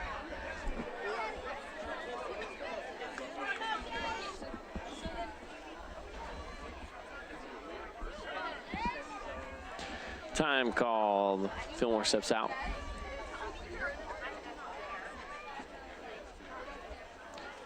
Jace 0 for 1 with a walk. He's held up at third. Runner goes. Doesn't matter. Oh, no, that is ball 3.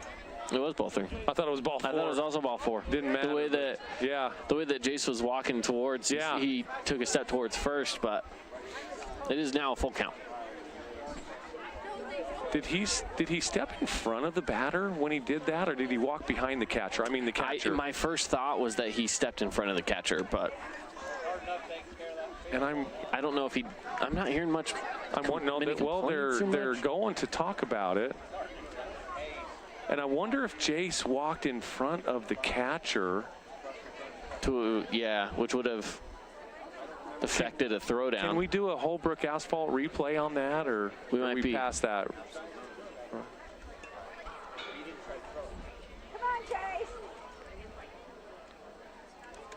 Let's check this out. The replay, and because he does walk in front of him. He does walk in front of the catcher, but the catcher wasn't making an effort to throw it though either, and I don't know if that. And Coach Cave is really getting hot at Hustleby, the home plate umpire. So is there Well, I mean, that batter, or the runner, I should say, is halfway now, standing between first and second, looking like he's... But there was no intent by the catcher, and I'm not sure if that comes into play or not. But maybe there was no intent because...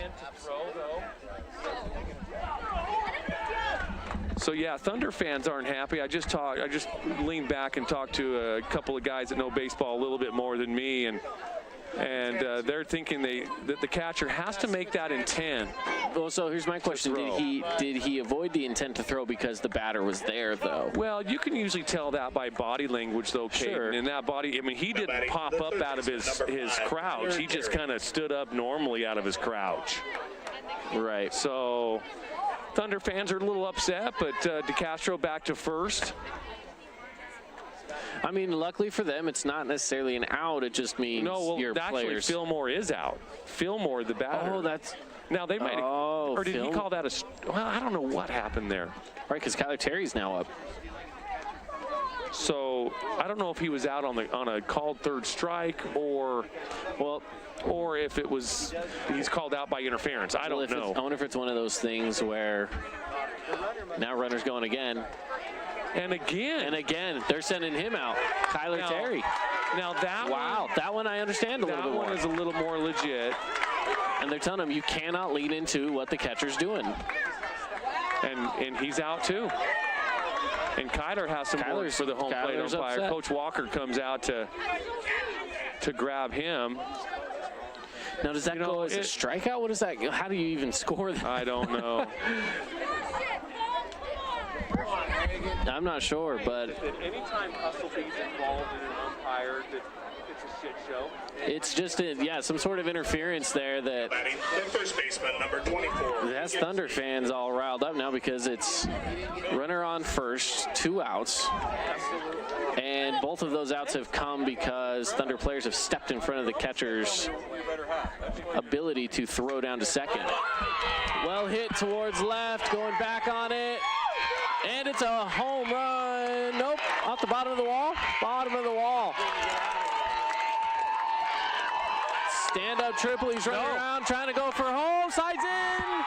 Inside the park, home run.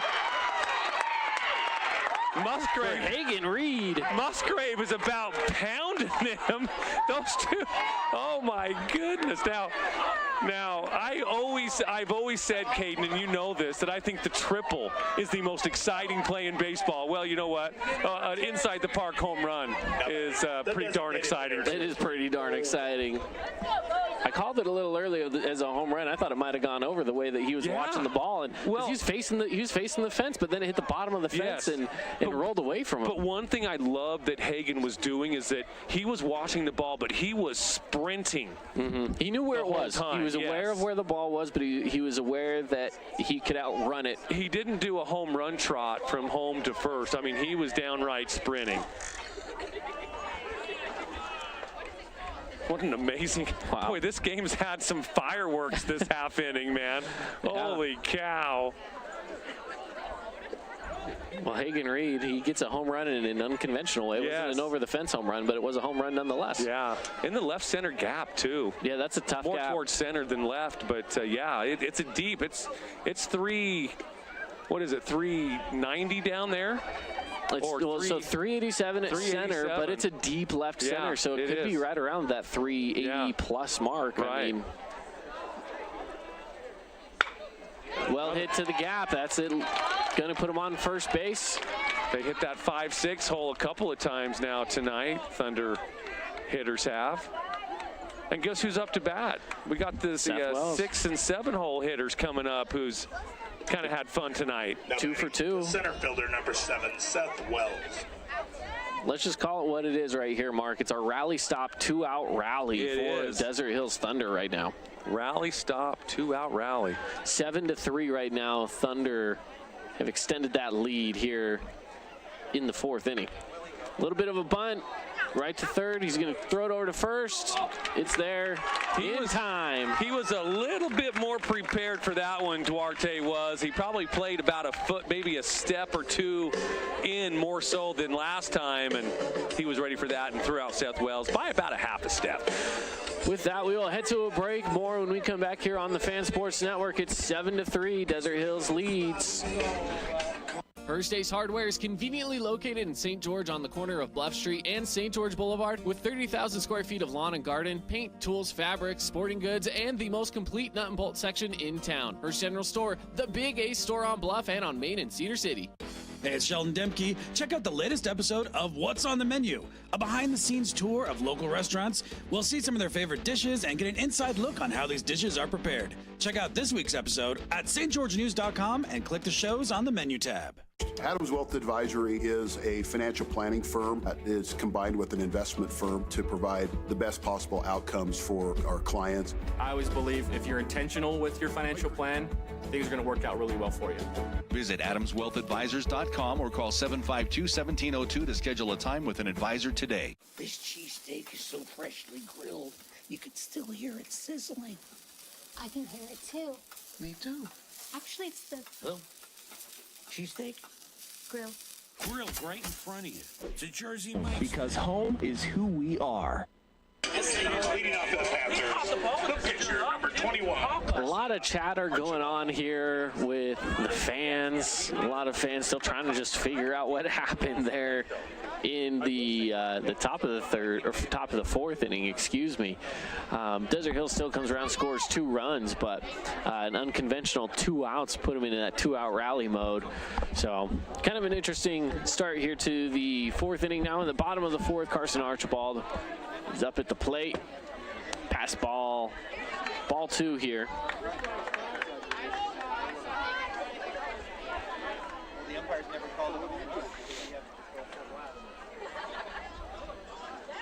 Wow, what a...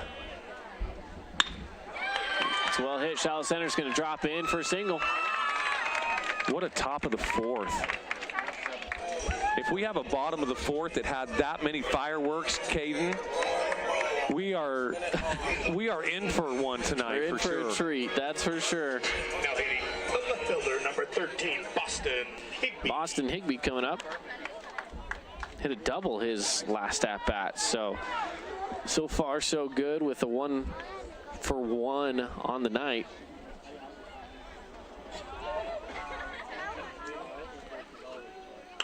Pitch is fouled away.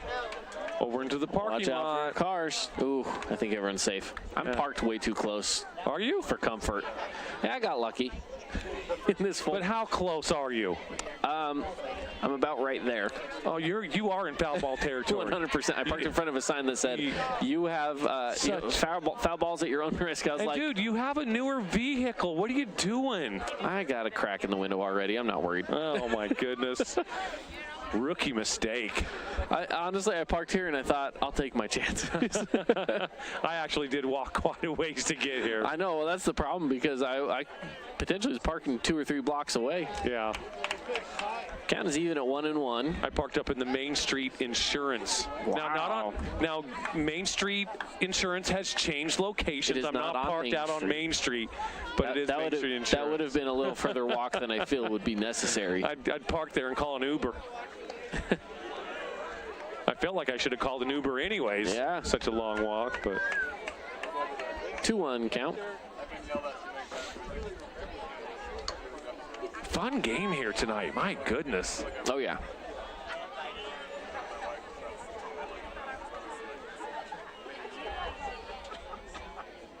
Outside. 3-1 count now to Boston Higbee. Tate kind of struggling with really pounding that zone as consistently as I think he would like to. But he's got so much movement. I think if he even threw it right down the zone, his ball moves so much. I don't think they could square him up. Full count now for Higbee. It's on a 3-1 count. Watching that one go by is not a bad idea. No, heavens no. If that's not your pitch, now you have to kind of protect a little bit with that full count. Gotta play smart.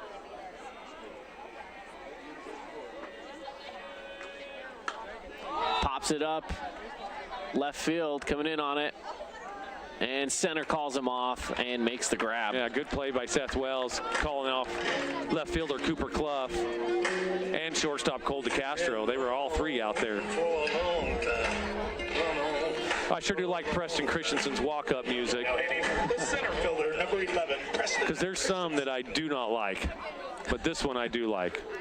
I feel like this is your get off my lawn coming back into play here, you know? Well, just, you know, hip-hop and rap these days. Pitch to Christensen outside.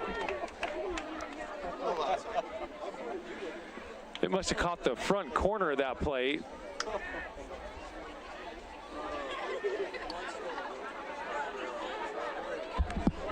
And that's when Thunder goggles on.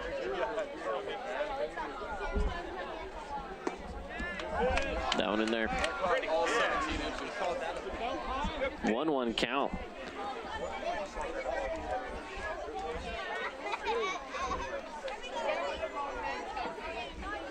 Preston Christensen, center fielder for the Panthers.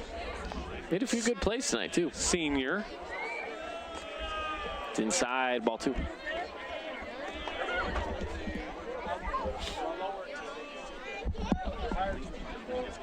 Yeah, right.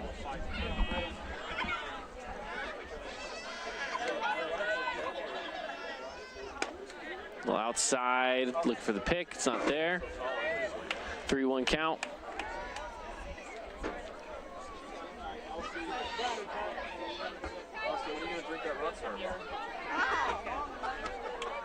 You're losing your blanket.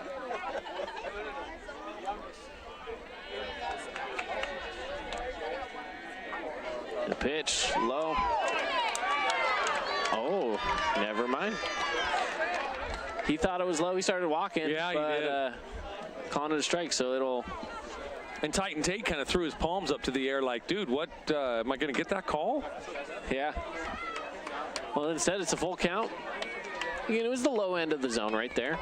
It was centered over the plate, but a little low. Swung on, missed. Tough break for Preston Christensen. Thought he had a walk, and instead finishes with a second strikeout.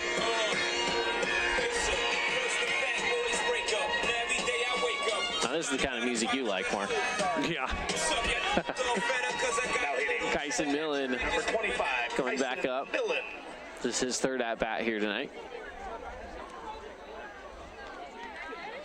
Walked his last at-bat. It's a well hit, but it's going to be out of play. Down the first base side. One of the few fields here with an extended net across the foul territory. It really is tall, isn't it? Yeah. All the way down there, and I think it's kind of protect the softball field. Outside will be 1-1 now to Kyson Millen. Correct me if I'm wrong. He plays some football as well. Is that correct? You know, or he had maybe. I don't know. I feel like I've called his name in other places, but I could be wrong. Yeah, there's a lot of Millens around Southern Utah, could be a cousin. Who knows? It could be a Dixie Flyer. It could be a Panther. Heck, it could be a Thunder.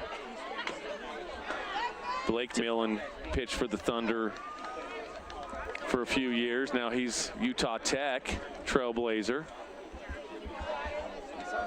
Going through an injury right now, but Trailblazers host, I believe, UVU this weekend, speaking of them. I think so. At Bruce Hurst Field. Hit over to second. Looking to make the easy out at second, and they do. Or excuse me, hit over to shortstop and easy out at second. Quick exchange by DeCastro with the gloving it and then whipping it over to second base. Looked really good. All right, that will round out the fourth inning. 7-3 in favor of the Thunder. Fifth inning when we come back here on the Fan Sports Network. Stick around. Did you know that St. George News has a new app? Download the St. George News app today and stay up to date on everything happening in Southern Utah. Get instant notifications on news, weather, sports, and more. Download the app today and get your local news now. Region 10 Sports is brought to you by Nets on Fire, the premier training and event facility in Southern Utah. High-level individual and group training catered to your athlete, plus the best camps, clinics, tournaments, and showcases in the West. Visit netsonfire.org. I'm Aaron Crane, host of the Region 10 Recap. Want to relive the highlights of the game? Look for the Region 10 Recap every week. Just follow St. George News on Facebook or go to stgeorgenews.com.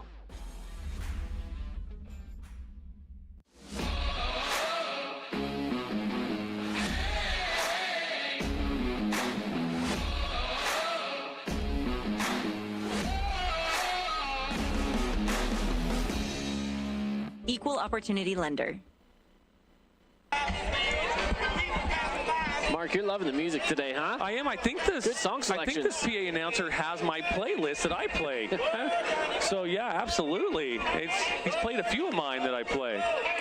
Well, here we go into the 5th inning. Up on the Wilkinson's House Lighting scoreboard, 7-3. The Thunder lead this one, and they are looking to extend it a little bit here. Landon Musgrave coming into the Buck Brand Beef batter's box shortly. Yeah, waiting on Kyson Millen as he was the last hitter, the last batter for the Panthers, and he's also the catcher, so it takes a few minutes to get all that equipment on. That takes a little bit of time. We do have a pitching change as well, so that pitching change brought to you by Nets on Fire, the premier training and event facility in Southern Utah. Let's see, who do we got here up on the mound? Number 14. Let's see if I can get the name on that. Do you have that on yours? I don't yet. See, I'm waiting for them to update my roster for me.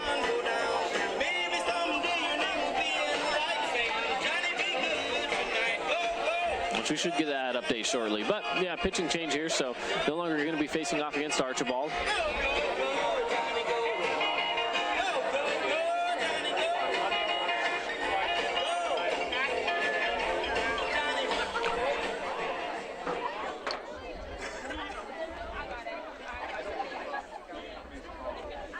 Archibald was at 99 pitches. Now pitching for the Panthers, number 14, Aiden Mace. Oh, Aiden Mace is in for the Panthers. Yeah, Archibald, 99 pitches, 56 of them strikes. He faced 24 batters. Sitting close to that 50% mark on strike ball ratio. 23, Landon Musgrave. First one well outside for ball one for Landon Musgrave. His last at-bat sent one well over the right field wall. That was the first at-bat. Second at-bat was ground. Second at-bat. Yeah, up the middle, single up the middle. Nope, flip it. First at-bat, home run. Second at-bat, single. Yeah. What did I say? You said the opposite. Okay. You said last at-bat, home run. Yeah. That's all right. That's all right. You know what I meant. You're keeping me. I definitely knew what you meant, but I didn't know if a listener that just hopped in their vehicle knew what you meant. Good point. 2-1 is the count here to Musgrave. Scoreboard's a little behind up there. They'll catch up. Outside. 3-1. Landon played with Aiden for a summer, for a little bit, about four years ago. Fouled that one away. Luckily that net was here. Yeah. We might have been toast. Yeah.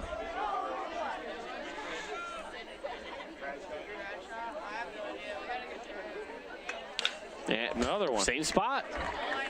Yeah, Mr. Wall over here, he would had two of them. He'd have some dental work he'd have to go get done because he's texting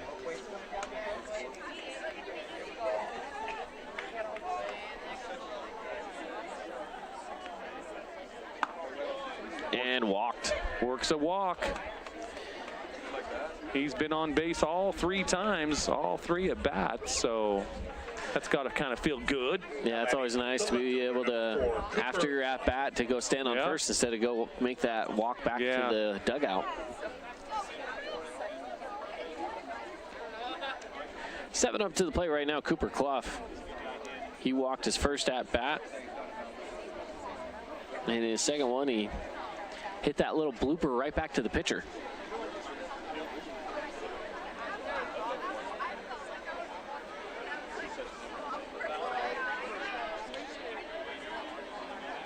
Try to pick the runner first. He gets back safe. The breeze has picked up a little bit here. Yeah, it's Flag's moving out there and actually helping the hitters. Ooh, hit by pitch. That's not going to help the hitter. Takes one on the left shoulder. It'll help him get to first. Yeah, it does help him get to first. But yeah, that wind's blowing out a little bit. Looking at that American flag out there.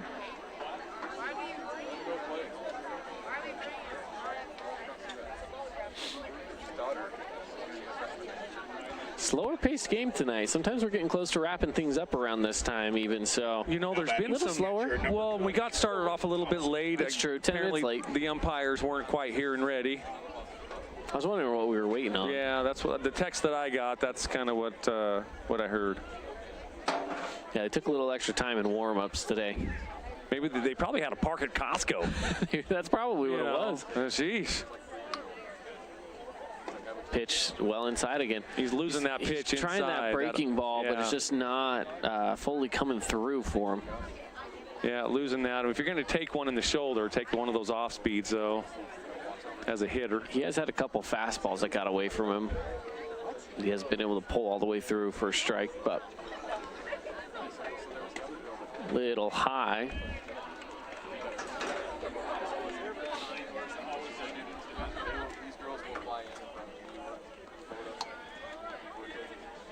Mace came in at the last inning of Tuesday's game for the Panthers with the lead, and good pitch. Got him. I can't quite remember. It was a quick inning, though. I know that he got him out. I don't know if it was 3 up, 3 down, but it was something kind of close. Yeah. 2-1 now to Corbin Thompson. No outs, runners on first and second. Looking to pick that runner at second. He doesn't even throw over. He just wanted to give him a little fear. Musgrave and Clough, both of them are aggressive base runners. Again, looking, this time he does make the throw over to second. And I think they know that. That's why they're kind of working that a little bit, keeping him just as close as they can without getting those big leads. High and inside. Worked it to a 3-1 count now.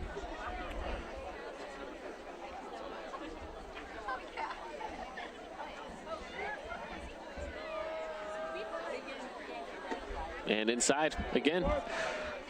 Ball 4, and that'll load up bases. We've got a mound visit here with Coach DeWitt going out to talk to his young hurler. Especially as you're going to be getting to the top of the lineup with Cole DeCastro.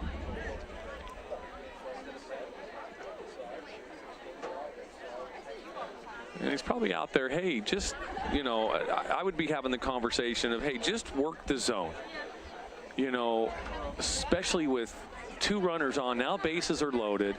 You got nowhere to put him. Hey, if he gets a hit, that's something that we can live with, but just giving them free bases and free runs, that's not something that I can live with as a coach. And I shouldn't, and even as a pitcher and a player, I wouldn't want to, I can't really live with that either. So, you know, hey, if they beat you with a hit, they beat you with a hit. Just don't give them free stuff. Yep, I agree. Now batting, the shortstop, number 2, Cole DeCastro. It's Cole DeCastro ahead into the box.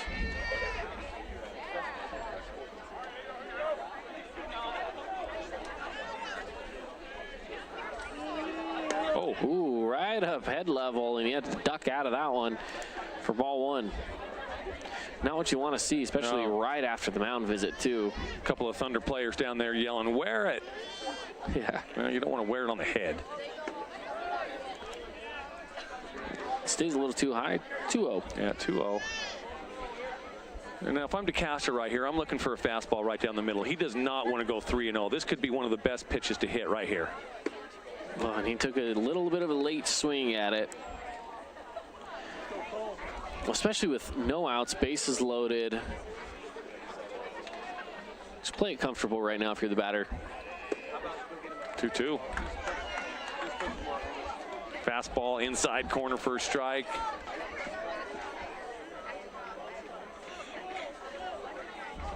Pitch. Another one high and tight.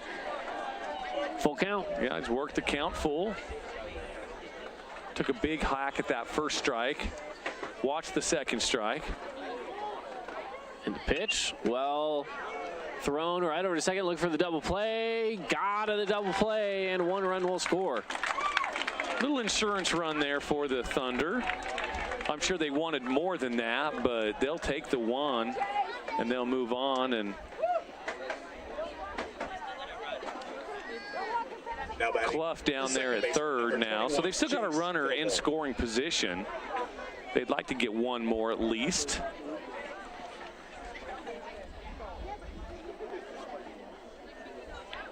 So Jace Fillmore steps into the box. 2 outs, runner on third, 1 run scores. Curveball in there for a strike. That was great. That was a nasty pitch by Mays. That's a tough pitch to square up on, so much movement. There's one. Good pitch, but a better hit right into the gap, bringing in a run, an RBI single for Jace Fillmore. Aiden Mace's right shoulder, the pitcher. Now batting the third baseman, number 5, Tyler Terry. Tyler Terry out last at bat with a interference call.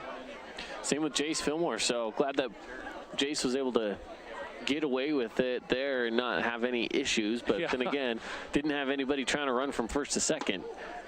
Kyler, maybe we'll see what happens here if Jace decides to try to take off.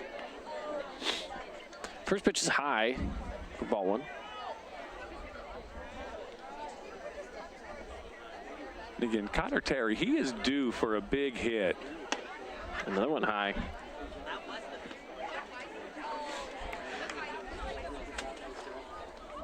Now he's 0 for 2 with a walk.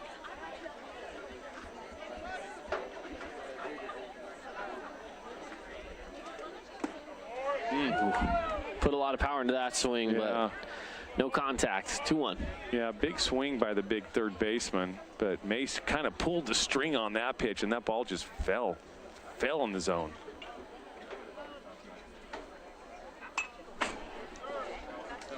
I'm glad that one caught the net because that was headed for my car that time. Yeah, that one was.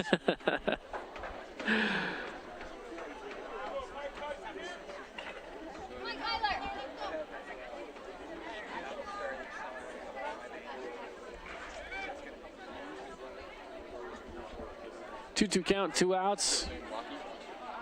Look to pick that runner at first. He's back safe. With Fillmore down there at first, it's a good time to do a little hit and run here.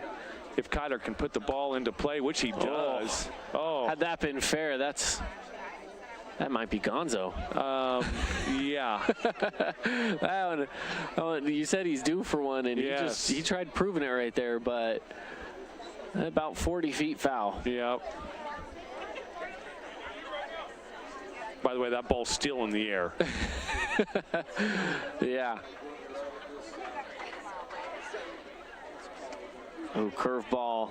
Runner's going on a ball that the catcher fumbled there a little bit. So it's full count and takes Jace Fillmore into scoring position at second base. But again, when you're a pitcher and you throw that off-speed stuff, you have to really trust your catcher to block that. And he did block it. He did get it, but he did kind of just kept it in front of him, and it was enough to let Jace Fillmore, bust butt down to second base. Oh, swung on and missed. Strikeout. And that rounds out the inning on the strikeout there to Kyler Terry. 1 run scores, making it 8-3. More when we return to the bottom of the 5th inning here on the Fan Sports Network.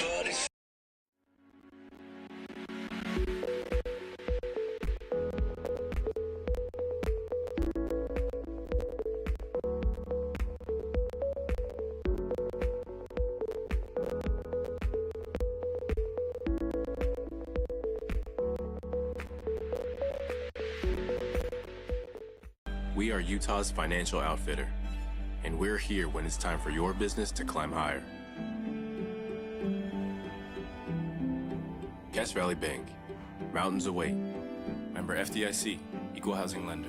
As a local business owner, it's important to get the word out about your business. More people equals more revenue for you. Get your business in front of over 160,000 people in southern Utah each week with St. George News. Contact St. George News today. Check out this week's edition of TGIF on stgeorgenews.com. TGIF is your weekend adventure guide to all the fun and exciting things going on in southern Utah this weekend. Find this week's edition at stgeorgenews.com and click the shows on the menu tab. Have a blast this weekend. Welcome back here to Pineview High School, where the Panthers looking to erase this deficit. Yeah, we had it wrong on the scoreboard up there. It's now 9-3. We had Cooper Clough that snuck right on by us for some reason. Yeah, when Jace Fillmore hit that line drive up the middle, he was able to score from third. You know what's funny is I marked it as an RBI. I wrote RBI next to his name. I just never filled it in the box, and apparently neither did they. Gotcha. So I did have it. And again, for those of you that don't know, Caden, he does a scorebook old school style. I don't trust technology. That's a lie. I use technology all the time. I'm a game changer type of guy on my phone, so. Yeah, but I don't subscribe to Game Changer, so I have the limited version. Well, although I do like the live updates. I get the live updates with the free version. Yeah. Pedro Duarte. All right, Pedro Duarte going to be leading off here for the Panthers. And I can tell the PA announcer likes saying his name, too. That's a fun name to say. I don't blame him. He is. Just like Francisco. That's fun to say. It's fun to say. Pulling out the Elf references.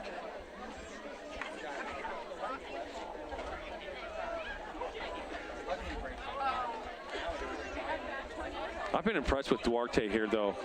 Again, swinging a hot bat against the Thunder. Both nights, both Tuesday night and tonight. He loves seeing that black and gold. A lot of movement on that. Quick 0-2 count here to Pedro Duarte.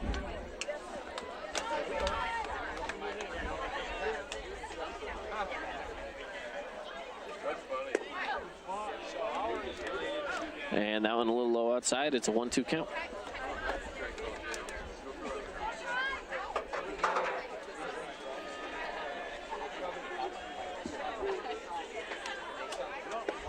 Swung on, missed, strike three.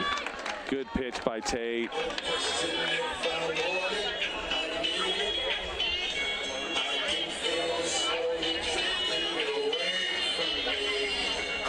hitting the shortstop, number 9, Nash Schroeder. So Nash Schroeder steps up to the plate. He's 0 for 2 right now. Next week, Desert Hills has Dixie on the schedule, and Pineview will be playing Cedar next week. Good break on that. So 2 good matchups for these clubs as they move into the last week of region play, Caden. Can you believe it? It's crazy. My goodness. Well, this is the last week hit by pitch. Ooh. Nash Schroeder's going to head over to first. And that's a good hit by pitch if you're Nash Schroeder, because that caught his jersey. Hit more jersey than it did body. Yeah, exactly. But I was just about to say, this is the last night of soccer right now. So, So after tonight, we have soccer going on next week on the 3rd. It's going to be the first round of the playoffs at home sites. So we do have some pretty good soccer programs here. Desert Hills, Crimson Cliffs right now sitting at the 1 and 2 positions. So they'll definitely be hosting. But keep an eye on those schedules. You can go head over to uhsaa.org and find the playoff schedules after, well, probably tomorrow. That ball gets away from Thompson. Sends the runner over to second. Couldn't quite get in front of that one. Again, those Titan Tate pitches, they have a lot of English on them, and when they hit the ground. He's got a good, must have that good flick of the wrist or something. 1-0 count.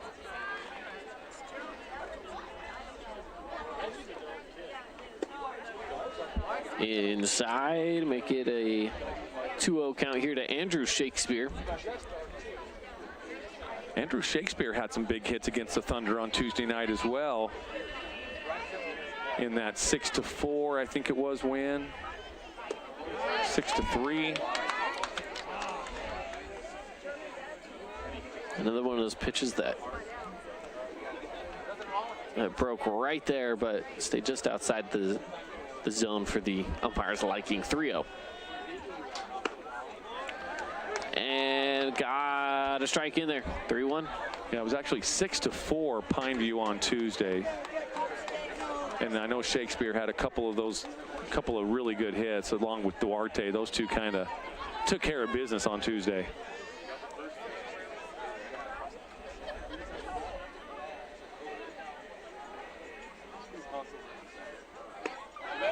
Got it in there for strike 2. 3-2 count. Now he's got to go to work. Talking about Shakespeare and talking about Titan Tate. Yeah.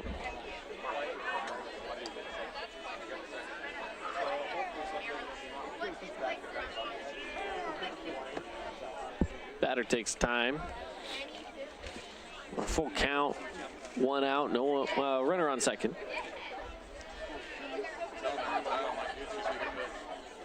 Pitch, and it hit him. That's his second hit by pitch today, too. You know, you'll take those hit by pitches when it's a 0-2 count, but when it's full count, you want to try to get out of the way. Come on, that was a ball. Yeah, I would have been walking anyway. Yeah, exactly.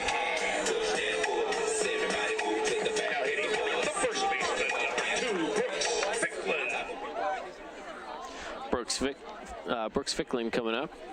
He's also 0 for 2 here today. Don't mess that name up. Yeah, I know. That could be a bad one, right?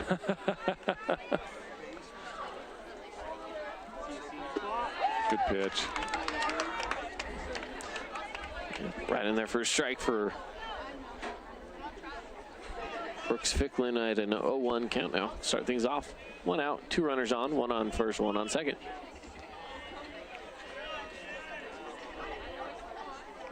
Another break. He got caught swinging at that one, 0-2.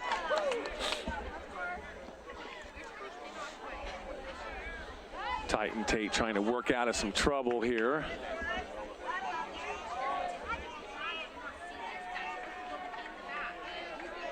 Not a lot of trouble, just a little bit of trouble. Fouled away to stay alive. Might have been a little high in the zone, but at an 0-2 count, you don't want to chance anything. Yep, absolutely. You'll take the contact and move on.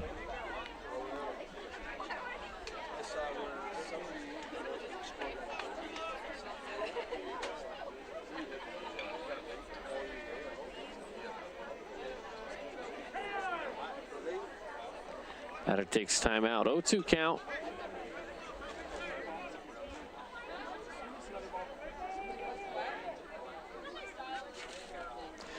Umpire calls off the pitcher. The pitcher was ready. Batter quite wasn't.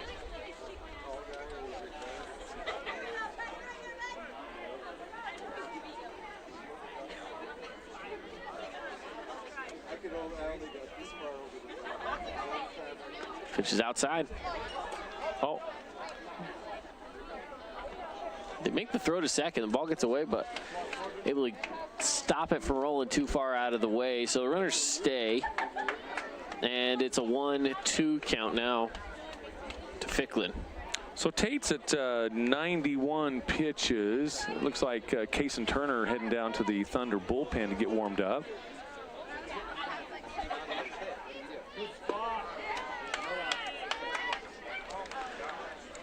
And just outside, it's 2-2 count.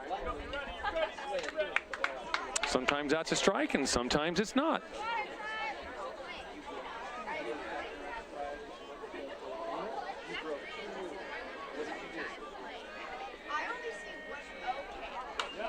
Pitch is fouled away. Protect my car. Could get your car, Kate. I think it's a little shallow. I don't think that one had the don't think you had the length on it. Yeah, the oomph to it. I'm all right. I didn't hear any crashing sounds. No oohs as it hits a car, you know. All right, I'm in a good spot. You know, it's those, you weigh the pros and cons in your head in those situations of walk 2 blocks with probably a combined 50 pounds of equipment. With your equipment, or I get it. Maybe chance a foul ball. Got him looking. Yeah. And Ficklin knew right away, too. He just turned right around and started walking. So that's an SNS Mechanical strikeout. You can call SNS Mechanical for your spring AC tune-up. Turn to the experts.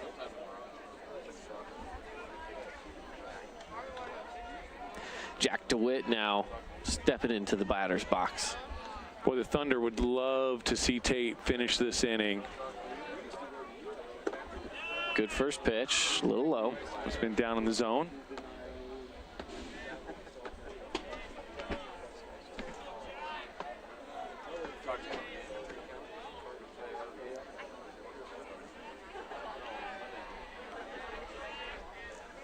Nine to 3 right now, Desert Hills.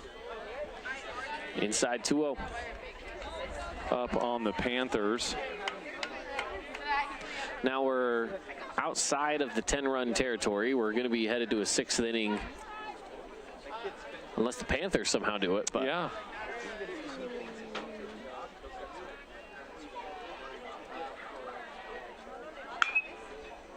I assume we might be getting there. I don't know. We'll see what happens in the 6th, I guess, right? I think we're going 7 innings tonight, Caden. Think so? Yep.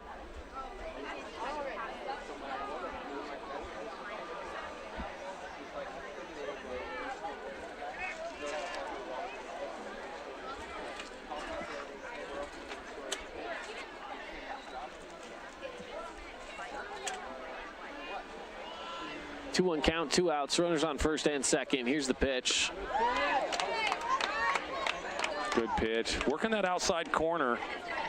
Home plate umpire loves that outside corner, and he'll stretch it a little bit too. He has for both sides. Especially that high outside corner. Yep. And that's where that one was, high outside. Got it just in. Runner goes. Didn't matter. Called strike 3. So yeah, that'll end the 5th inning. Yep, on an SNS Mechanical strikeout. We'll take us all the way into the 6th now. Here from Pineview High School. Stick around with us on the Fan Sports Network. Inspired design. Ultra quiet operation. To you, it's a Bride Evolution cooling system. To us, it's the ultimate machine.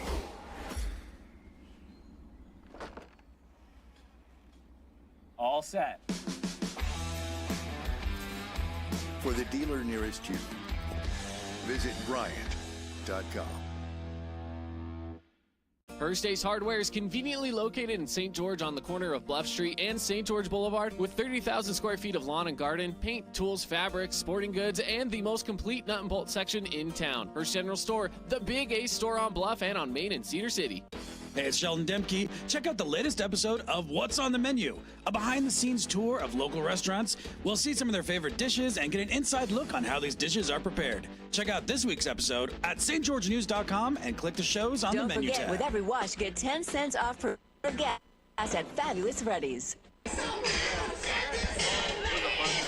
Into the top of the 6th we go. Desert Hills leading 9-3 here at Pineview High School. Hagen Reed will start things off here shortly. Now Hagen Reed at his last at bat, where he hit one to the bottom of the wall, made it all the way around the diamond for an inside the park home run. I think Landon is first.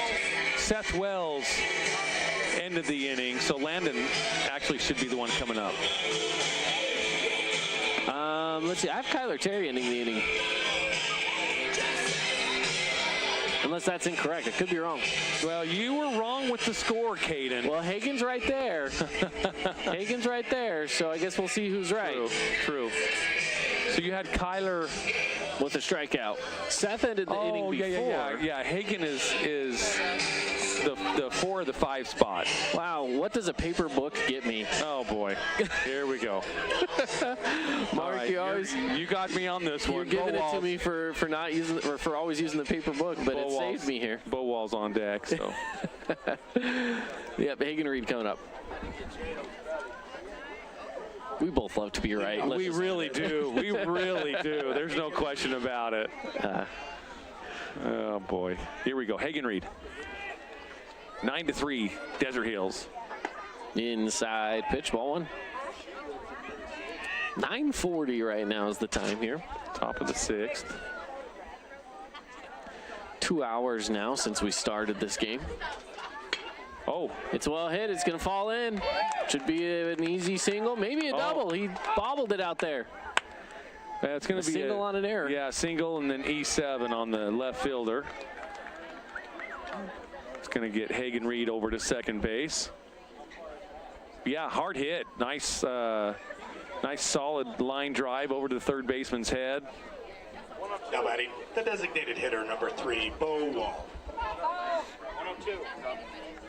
Brings up Bo Wall now. Flew out to center his last at-bat. He just missed it last at bat. That ball was a country mile in the air. If he squares that up just an inch, that ball's probably still flying. Runner goes. The throw to third. Not there in time. Well, at least I don't think so. Yeah. They keep him there. Bo was kind of blocking our view to the umpire, but yeah, he was there safely. Hagen Reed now on third after a single. Ends up on third.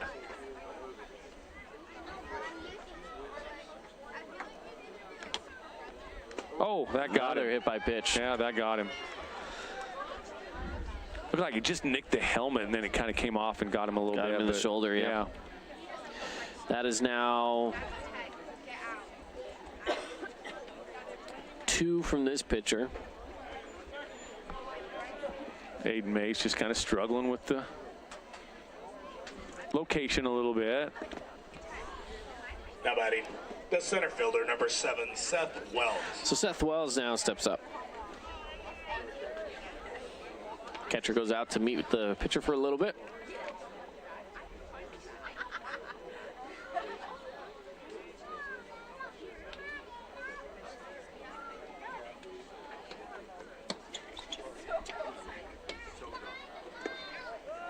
Runner goes, throw down. They caught him. They lost it there. They lost the throw, and that brings in a run. Safe again. Safe again. The throw down to third. A good throw may have gotten him, but high throw. Bo Wall goes in sliding head first. Yeah, that puts one run in and then gets another guy back in scoring position. So one play. You'll take that too, especially if you're the batter, right? You didn't have to do anything other than take a ball, and now we got a run in and another runner sitting on third again. Yeah, now I don't even have to do a sacrifice or anything as a batter. Got to feel nice about that. I can just swing away now. Popped up. Uh-oh. It's a little out of play. Can they get there? No, they don't. He dove out for it. Just good effort by Ficklin. As a pitcher, you love to see the effort by infielders when they really go for a ball like that. So now it's a 1-1 count for Seth Wells.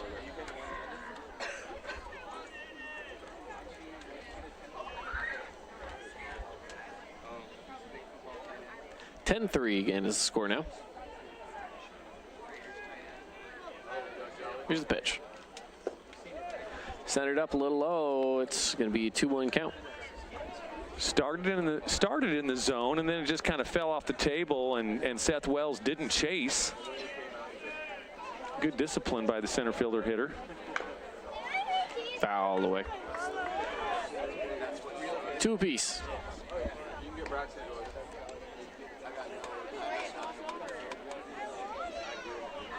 A lot of fans still here, crowd standing, people standing around.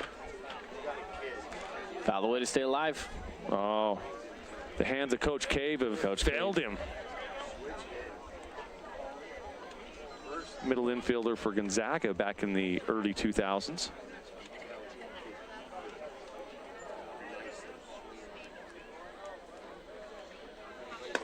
Pitch is high. It's a full count. It's a full count and a runner on third. No outs. One run has come in to score this inning. Make it 10-3. What did I say? 10-3. Fouled away. Continuing to stay alive. That's over on the softball field, but softball's already over, thank goodness.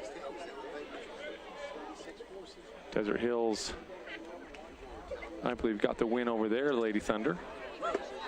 And strikeout swinging. I think that might be the first time Seth Wells has sat down. I can't remember if he grounded out to third earlier. Okay. Having a good night, though. Again, Mark, how do you know that I know that he grounded out to third earlier? I could have pulled up my game changer. Now batting the right fielder, number 23, Landon Musgrave. It's Landon Musgrave now stepping up. He's had a great night so far. Ooh, he wanted that fastball down the middle. He missed that one. He wants that one back. He goes, Aiden, throw me that one more time.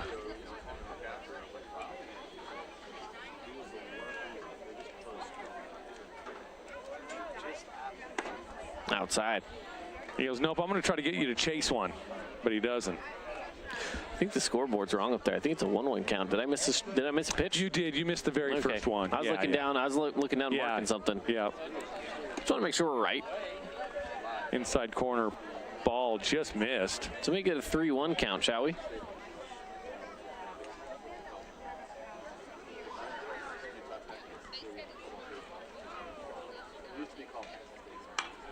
Popped up, foul all the way.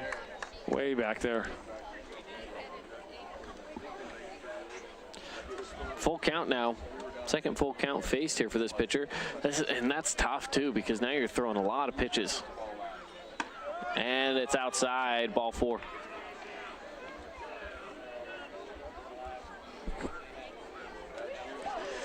So with 1 out, Cooper Clough steps up. The left fielder, number 4, Cooper Clough. He's got a runner on first and third. I would assume that Musgrave down at first won't be there long. I would probably send him probably on the first pitch. Well, they hold off on it. Yeah, they do. Swing and miss for Cooper Clough.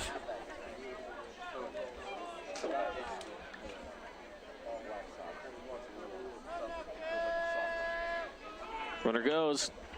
Clough hits this on a low blooper. It's going to get down. It'll score a run. It's going to score the run. Musgrave had to hold up a little bit as he wasn't sure if that was going to get caught or not. So he ends up at second. And playing that one safe is probably the best anyways. The catcher, number 20. Because now, well, remember, he was caught off on a double play on a hit that he was a little aggressive on. Yeah. So that one he just wanted to make sure it hit the ground. And I mean, he was going on the pitch. Could have easily been at third, but again, he had to wait for that little blooper to make sure he hit the ground. Right.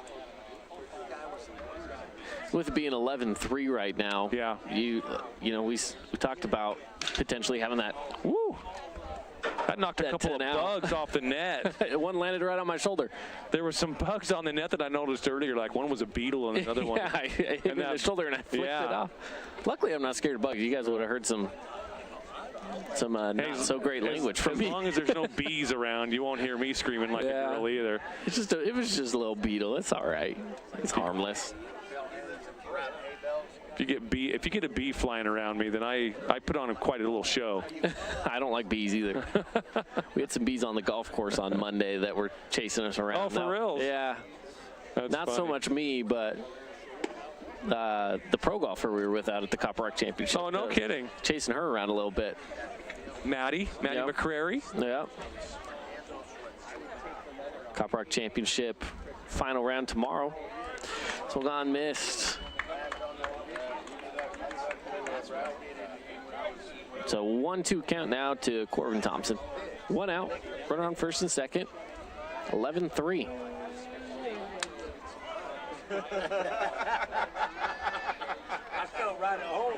Oh, got him looking for one in the dirt.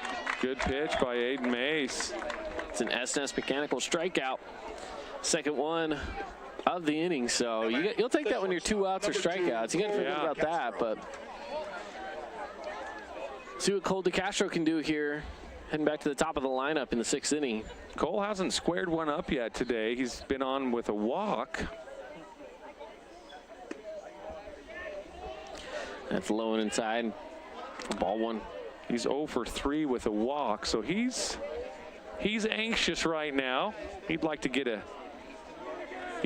hit and get some confidence going into Dixie next week. Outside ball 2. He was swinging the bat really well last week.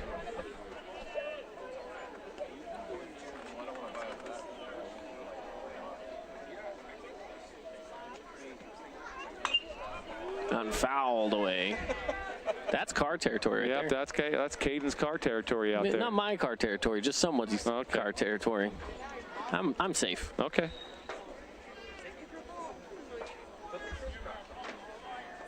Two on, 2 outs. Inside, make it 3-1. Musgrave down at second, Cooper Clough down at first. 2 outs. 11-3 Thunder. Ooh, well hit down the line, but it's gonna stay foul. Full count now.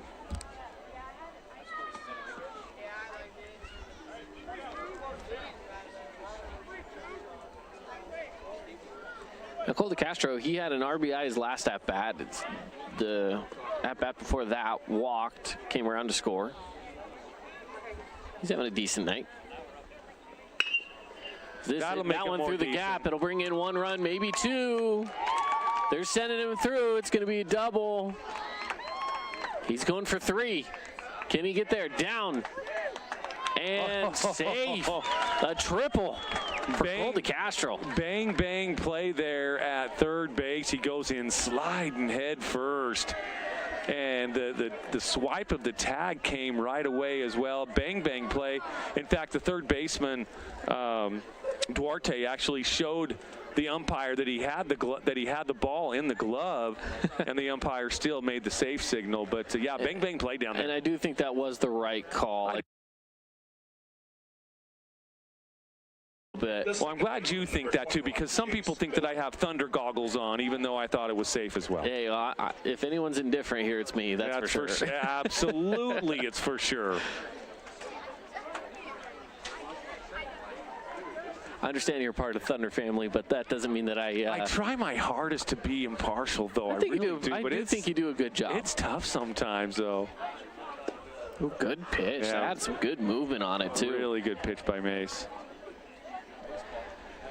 0-1 count, 2 outs.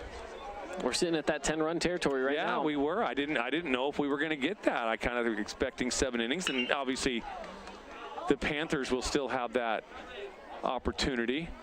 Well, and that is out number 3. Grounder over to third base will end the top of the 6th inning here for us. So we'll go to the bottom of the 6th, see if the Panthers can extend this to a 7th inning or not. So more when we come back here on the Fan Sports Network. This cheesesteak is so freshly grilled, you could still hear it sizzling.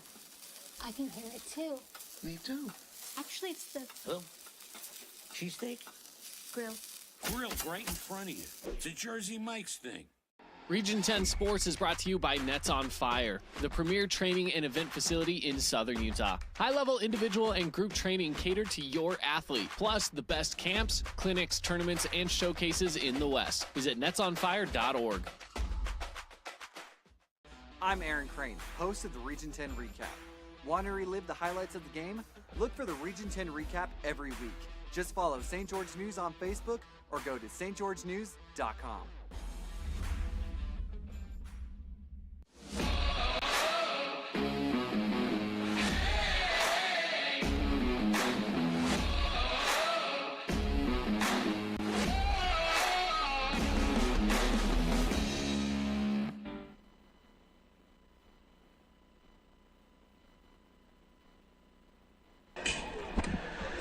Back here, it's the bottom of the 6th. Can Pineview get any runs on the board? If they do, we extend this to a 7th inning. So So we'll see if that can happen here for Pineview. There is a new pitcher out there on the mound for Desert Hills, though. So fresh pitcher. What does that mean for us here, Mark? Yeah, it's going to be Kaysen Turner. Kaysen Turner has a large repertoire of pitches. Most of them are off-speed pitches. He has just a ton of movement on his changeup, his curveball. I mean, he is a junk thrower. And so they're going to have to be ready for that. So older brother Dallin Turner played for the Thunder, the 2019 state championship team. So he's got Thunder blood rolling through him. But yeah, Kaysen he's got some serious movement on his pitches, so just kind of keep an eye out for that, Caden. Yeah, for sure. Again, so the score right now, Thunder leading 13-3. If they can hold off Pineview, then they'll be able to snag the win here and move on out of this series on to next week. So next week, final series next week. Yeah, we're already there. Last week of region play next week, so. So starting things off, leading off for us here, Carson Archibald will come up to the plate. He is yet to get he got a single his last at bat. That breeze is picking up just a little tiny bit too, Caden. You can kind of hear it through our microphones a little bit. The designated hitter, number 21, Carson Archibald. Little breeze actually feels kind of nice. It does feel good. After a warm day, a little bit of a cool breeze here on us. All right, here we go, getting things started now. Just inside, it's a ball to start it off to Carson Archibald. Yeah, the breeze definitely picking up. That American flag out there standing kind of erect out there. Mm-hmm. Great pitch. Got him swinging at that. It's a 1-1.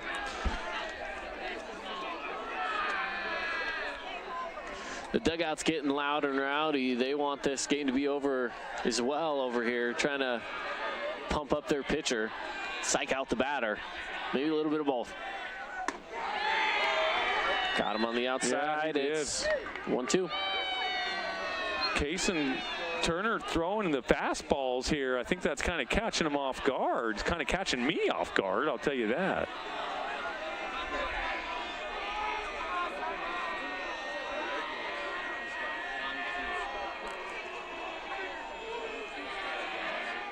Whoa.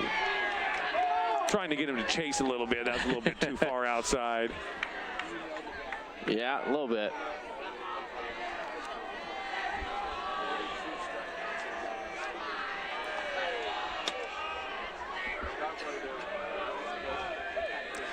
Here's the 2-2. Oh, got him.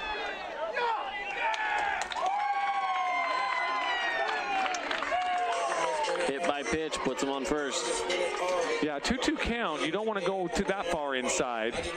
You've got a little too wild. Yeah, you got the advantage of that as the pitcher. Well, that could be, again, with no outs. Guess we'll see.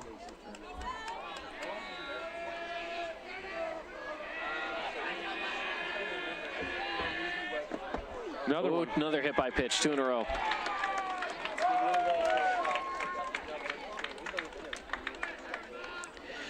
At this point, maybe you need to go have that conference with the pitcher and. Hey, yeah, just go out there and say, hey, you're just up throw strikes, man. 13-3, just pound the zone. Yeah, that's right. Now hitting the center fielder. Don't need to be cute. Just pound the zone, play, pitch to contact. And not contact to the batters, contact to the batter. Yeah, exactly.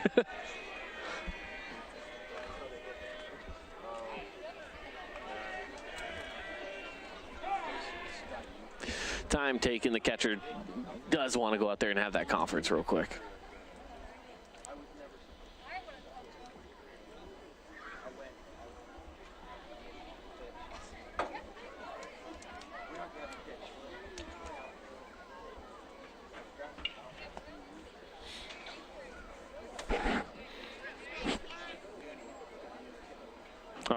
go. Set to play again. 13-3, Desert Hills up on Pineview right now. No outs, runners on first and second.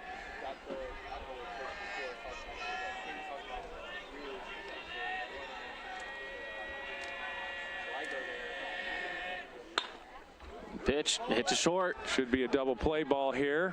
They got one. Nope. No, just one. Wasn't quite hit hard enough to get that double play. Got the runner going to second.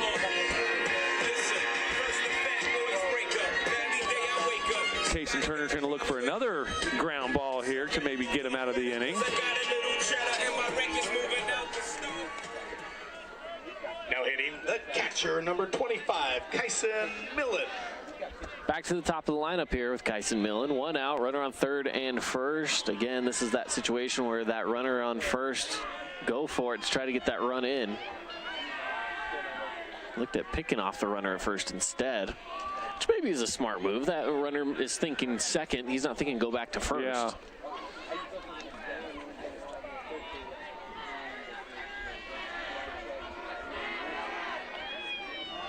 Pitch is high, ball one. Turner just looking to get a ground ball here. Just pitch to contact. See if you can't get that ground ball. And Desert Hills can get out of here.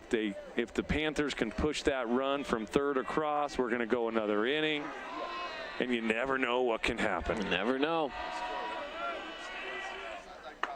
Little inside. 2-1 count. I will say this about pitcher up there right now. If pitch clock was in high school, he'd have a tough time. He takes his time up there on the mound. He gets set. A little high. He might have a couple seconds left on that clock, right?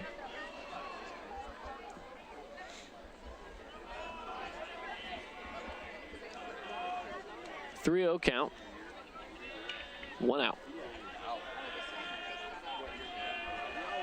Probably just looking for something down the middle here. There it is. Full count. And again, this is going to should be a good pitch to hit as well if you're Millen. I'd be I'd be locked and loaded, ready to pull the trigger on this. This would be your best pitch to hit. Yep. And right in the gap, that'll score a run. Sends a runner over to second, scores one. Yeah, he was ready. I kind of thought being a 3-1 pitch, he's going to get another one right down the middle. And he did. And again, I'm okay with that as a Thunder coach. Speed up runner, Cash Cisneros. Now hitting the third baseman, number 29, Pedro Duarte.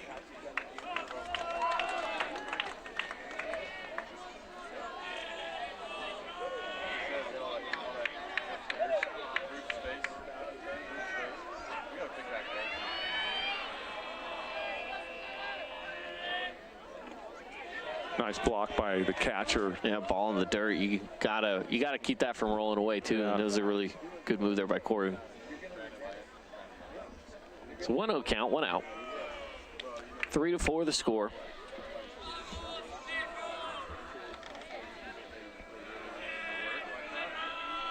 So after if nothing pans out, you got Austin trying to Right back to the pitcher. He's looking to first for the easy out and gets it. Runners will advance to second and third.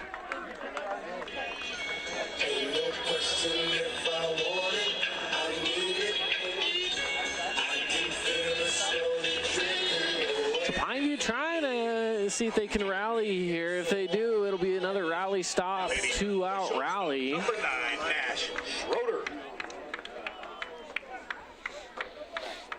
If you're looking for a easy, quick, convenient place to stop after the game, no better place to refuel than Rally Stop. Schroeder looking to add to the bin blaster blasts of the game. See if he can score 2 here. Oh, on cue, pops one up. I don't think there's enough on it to make anything out of it. And Cooper Clough makes the grab out in left field to round out the 6th inning. So we will move on to a 7th here. And again, the score 13-4. More when we come back here on the Fan Sports Network.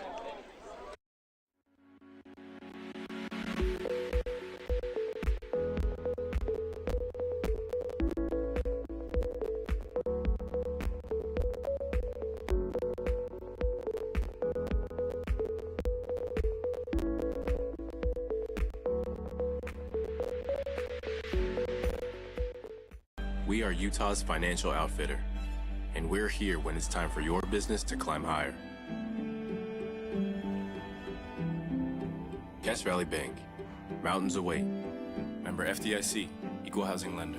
As a local business owner, it's important to get the word out about your business. More people equals more revenue for you. Get your business in front of over 160,000 people in southern Utah each week with St. George News. Contact St. George News today. Check out this week's edition of TGIF on stgeorgenews.com. TGIF is your weekend adventure guide to all the fun and exciting things going on in southern Utah this weekend. Find this week's edition at stgeorgenews.com and click the shows on the menu tab. Have a blast this weekend.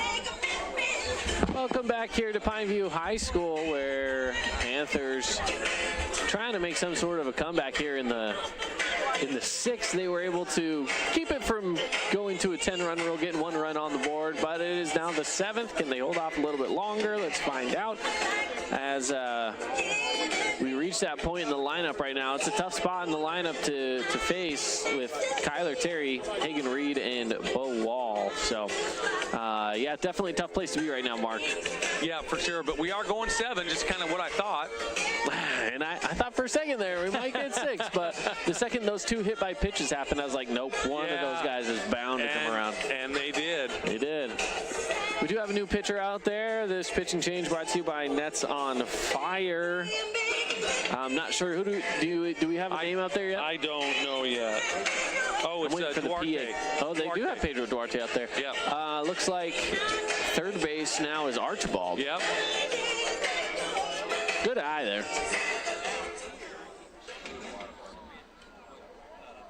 Well, I'll tell on myself. I actually cheated and I looked down at Game Changer and they had him on the mound already. And that's one of the good things about Game Changer. So win for Mark. If we were keeping tallies, we're about even here, aren't we? I don't know why I told on myself. I shouldn't have, but Caden, you just bring it out in me. That's what I'm good at. Kyler Terry going to be stepping up. Big weekend right now in sports. Again, we're getting close to state playoffs in baseball, soccer, softball. We had the NFL draft going on this weekend, NBA playoffs, Copper Rock Championship, you name it, we have it going on right now. I have to tell you, first pitch is a strike. I have to tell you, I kind of missed being in the studio today because there was so much to talk about. The NFL draft and the NBA, there's everything you just mentioned. I did an hour show and there was still more to talk about that I didn't get to, so. Man. And you know how tough it can be to do a show by yourself. Yeah, solo shows are, you have to be creative. And especially on a day where we were out at Copper Rock all day and I wasn't at the office doing as much research as I normally do. 0-2 count ends with a 1-2 count on that last pitch. Kyler Terry looking to add to the Bin Blaster Blast of the Game nominee. And again, he's due. He is. He's right there. And I had to throw that in there on Kyler because he is a owner of Bin Blaster. I don't. He's a co-owner. You might think, hey, isn't that kid in high school? Yes, he is. Is he a co-owner of Bin Blasters? Yes, he is. Yes, he is. 2-2. Entrepreneur. Oh, speaking about a blast, my goodness, gone is that one on cue. He heard you talking about it, Mark. That is. He said, "I'll show you a Bin Blaster's blast of the game," and he sends one out to left. That is a nominee for the Bin Blaster Blast of the Game. We've got a few that we're going to have to decide on. No, we've got Hagen Reed as well. Hagen's, that's right. We got a bunch. My goodness, how are we going to decide? Oh, well, let's see. You have one of them scored 2 runs. One of them was inside the park, and then you had 2 of them that were just no doubters. That inside the park one was exciting. We're going to have to talk about We'll talk about a post-game show, so stay tuned for the Johnson Pediatrics post-game show. Hey, Cato. That's a Bin Blaster blast. So 14-4. Stepping up to the plate, Hagen Reed.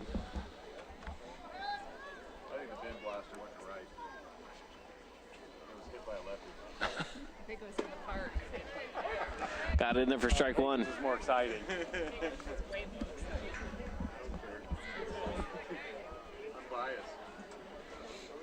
0-1 count, no outs. 1 run is now back on the board again for the Thunder here. Inside 1-1. One of the Thunder hitters that has a bin blaster nominee is Hagen Reed with that inside the park home run that he had earlier. He's had 2 singles and a home run. Sat on that one for a ball. Well, Mark, we've talked about Copper Rock Championship a little bit, and again, tickets are still available for tomorrow, so you can still go out to the championship tomorrow. It is going to be so freaking exciting tomorrow. I just can't believe it. Strike called. A 2-2 count. There's like 6 to 7 players that could legitimately win that championship tomorrow. Ooh, hard strong hit, grounder right through the gap. And that'll easily put him on first. Boy, Hagen Reed having a night. 3rd single. That's his 5th at bat. He's 4 for 5. You'll take that. Boy, that'll help the batting average. Now batting. He's touched home plate twice too, so give him credit for a few of those.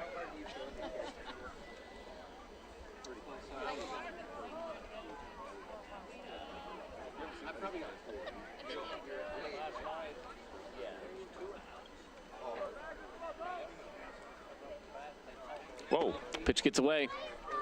That'll send the runner over to second. Yeah, he spiked that 3 feet short and way out in the left-handed batter's box.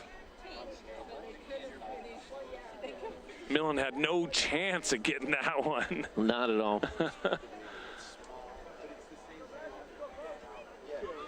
1 ball, no strikes. Looking for the pitch from Duarte. Again, another one in the dirt. Runner's gonna, ooh, he thought about it. He's going back to second.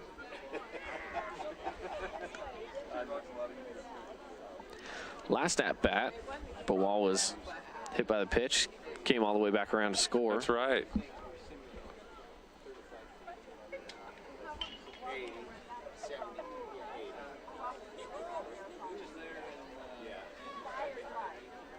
Ooh. Pitch.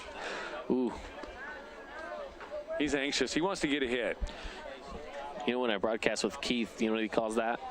The high cheese. The high cheese. Yep, that's right. Oh, shout out to Keith. Another spike. Another one low. 3-1. Yeah, he's spiking that in front of the plate. That's like 3 of them that he's left short. And I'm curious if that's a breaking ball that he's trying to get a little twist on it, or if it's just really look like a fastball that's released a little too late. Chasing that runner down at second. Nobody was there. Shortstop or second base. He looked over there, but there's no one holding him back.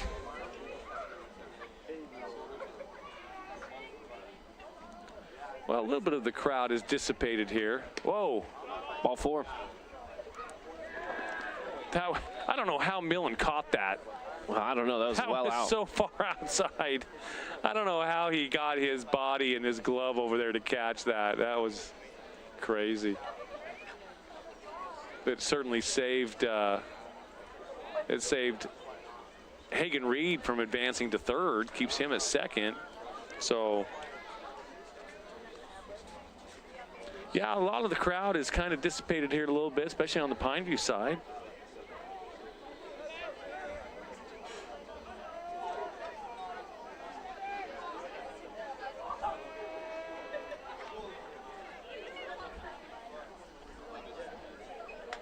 Oh, another shot. Left field, there to make the catch. Seth Wells he squared one up there. He hit it. Just the only thing I'd say is just change the direction. Higbee was able to, the right fielder, number 23, just kind of scoot over a little bit and catch that line drive. So Landon Musgrave comes up.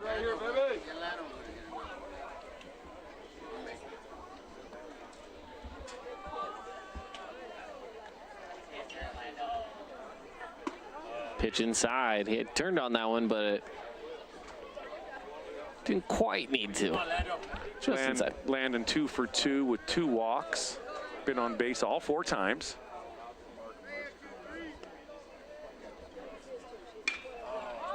Popped up left. And underneath, and it makes the grab. So two of them putting the left fielder to work out there. Yeah, good swing, just missed it, got underneath it a little bit. Hey, but if you're, Landon Musgrave out there has a great night. He scored 3 runs himself. He had a home run, a single, a couple of walks. So he's had a good outing at the batter's box today. I guess I'll let him come home. But no steak dinners. No steak dinners. No steak dinners. We still haven't paid up on the steak dinner from last week, though. Was it last week? I think it was last week. Was it Snow Canyon? Yeah. Cooper Clough takes one in the dirt for 1-0 count. 2 outs. 1 run has come around to score. 14-4. Thunder lead. Good strong hit up the middle. It's going to be fielded. Not there in time. I think we got safe all the way around. Was he not on the bag over there? No, he was fumbling it, and I don't think he had full control of it, so they didn't give it to him. Oh, he wasn't on the bag. Now batting, the catcher number. Are you talking about first? No, it's second. At second. That's what I'm saying. I don't think he was quite there. I thought he might have just been fumbling, so he wasn't even on the bag at all. It was a strange play. Tough to see from my vantage point here, but the camera's vantage point able to pick that up quite well. So now that has bases loaded for Corbin Thompson. I know, we have to look through the home plate umpire, the catcher, the pitcher, and really the hitter too. Depending on what it is. And there's a pole right in front of us. And a pole.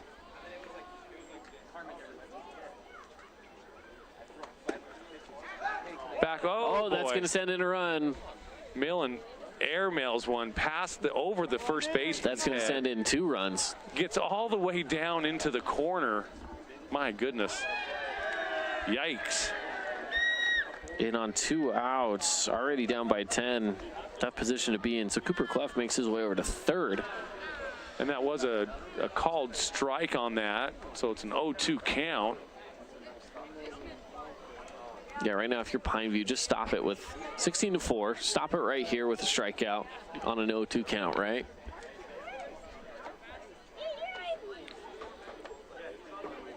Corbin Thompson. Good strong hit, shortstop, fields it well. Over to first in time, that's out number 3. And we're gonna go to the bottom of the 7th. Desert Hills up 16-4. Wow. Okay, when we come back, bottom of the 7th here on the Fan Sports Network. Inspired design. Ultra quiet operation. To you, it's a Bright Evolution cooling system. To us, it's the ultimate machine.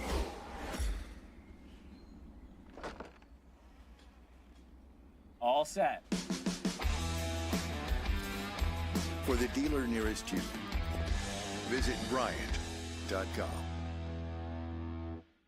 First Ace Hardware is conveniently located in St. George on the corner of Bluff Street and St. George Boulevard with 30,000 square feet of lawn and garden, paint, tools, fabrics, sporting goods, and the most complete nut and bolt section in town. First General Store, the Big Ace store on Bluff and on Main in Cedar City. I'm Aaron Crane, host of the Region 10 Recap. Want to relive the highlights of the game? Look for the Region 10 Recap every week.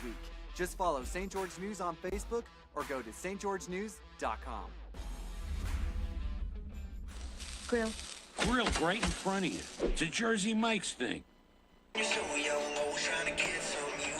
All right, bottom of the 7th inning. Pineview has a chance here, in theory, to make something happen. 16-4. So Pineview's last chance to make something happen, I should say, here in the bottom of the 7th. So looks like there's some Thunder fans kind of, grandmas and grandpas kind of taking off a little bit. They're like, you know, I hope they have 2.5 hours. And I hope they have this game in hand is what they're thinking too. Yeah, absolutely. Absolutely. They're going to go home and take their medication and go to bed. That sounds like a good day to me. It really does. especially after the long day outside. That especially for you, you've had a lot longer day than I have. You know, talking to Daniela Iacobelli, one of the pro golfers that's here in town. Yesterday, I told her, I think you might have been around. I told her, ibuprofen, I be playing. And she goes, you know, it's funny. That was there. That's during our show. She goes, I've never heard that before, and I heard it twice today. So I don't know if that's a Utah thing or not, but maybe. I'll be honest, I'd never heard it before either. So ibuprofen, I be playing. And you know, I heard it from the boys, so I can't take credit for it. Yeah. But it's true. Yeah. It's true. Andrew Shakespeare up takes ball number 1. That's how I get through pickleball 3 times a week, is popping 800 milligrams of ibuprofen. You got to do what you got to do sometimes, you know. Pitch well, hit to second. Fielded well as well. And over to first for out number 1. 2 more outs, and the Thunder can put a W in the win column. Brooks Ficklin stepping up. He struggled tonight at the plate, so maybe it's his time. He's had 2 strikeouts, and then he grounded it to third as well. Number 2, Brooks Ficklin.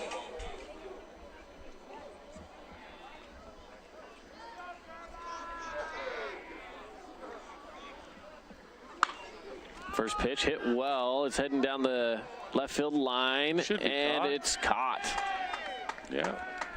Kyler Terry backpedaled and was able to get that. Cole DeCastro was coming on strong, and made me a little bit nervous, but Kyler just pulls out one in. One more out will do it here, so we'll see what can happen here with Jack DeWitt up to bat.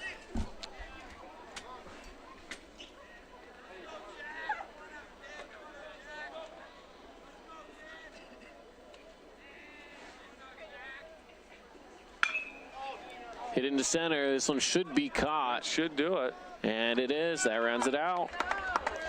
So your final score here from Pineview High School, 16-4, where Desert Hills gets the win. We're going to take a quick minute break. When we come back, the Johnson Pediatric Dentistry postgame show. Stick around with us here on the Fan Sports Network. Hey, it's Sheldon Demke. Check out the latest episode of What's on the Menu, a behind-the-scenes tour of local restaurants. We'll see some of their favorite dishes and get an inside look on how these dishes are prepared. Check out this week's episode at stgeorgenews.com and click the shows on the menu tab. Adams Wealth Advisory is a financial planning firm that is combined with an investment firm to provide the best possible outcomes for our clients. I always believe if you're intentional with your financial plan, things are going to work out really well for you. Visit AdamsWealthAdvisors.com or call 752-1702 to schedule a time with an advisor today. Did you know that St. George News has a new app? Download the St. George News app today and stay up to date on everything happening in Southern Utah. Get instant notifications on news, weather, sports, and more. Download the app today and get your local news now. This cheesesteak is so freshly grilled, you could still hear it sizzling. I can hear it too. Me too. Actually, it's the Cheesesteak? grill. Grilled right in front of you. It's a Jersey Mike's. Let me know. I'll have them out there. So final score 16-4. The Thunder get the win over Pineview. As we hop into our Johnson Pediatric Dentistry post-game show, we appreciate you joining us here. As we hop on into it, some great play out there. We had a few wonderful plays. Mark's over here chit-chatting with the crowd, so he's looking for our Bin Blasters blast of the game. But we had Not on my broadcast. 4 home runs today, so we'll see what they decide on. But as we get into that and more, we decide on our Bin Blasters blast of the game. I was talking to the owner of Bin Blasters, Caden Terry, and I kind of wanted to get his thoughts take on it. Sure. And I think he wants to go with Kyler Terry, also co-owner of Bin Blasters. So we're going to go with the Bin Blaster blast of the game. Kyler Terry with a big bomb. I think it's still going. I don't think I ever saw it come down. So anyway, Kyler Terry. I'm just going to assume it's going. But Ben, we had some really good nominees. We had Landon Musgrave, we had Seth Wells, and Hagen Reed with the inside. That's right. The park home run, and then Kyler Terry with the big bomb. That's right. But we're going with Kyler Terry. I like it. I like it. It's a good one for him. Let's see. Jersey Mike's our sub of the game. We didn't really have very many subs. A few pitching changes out there, but I guess, let's go with Kason Turner. He came in.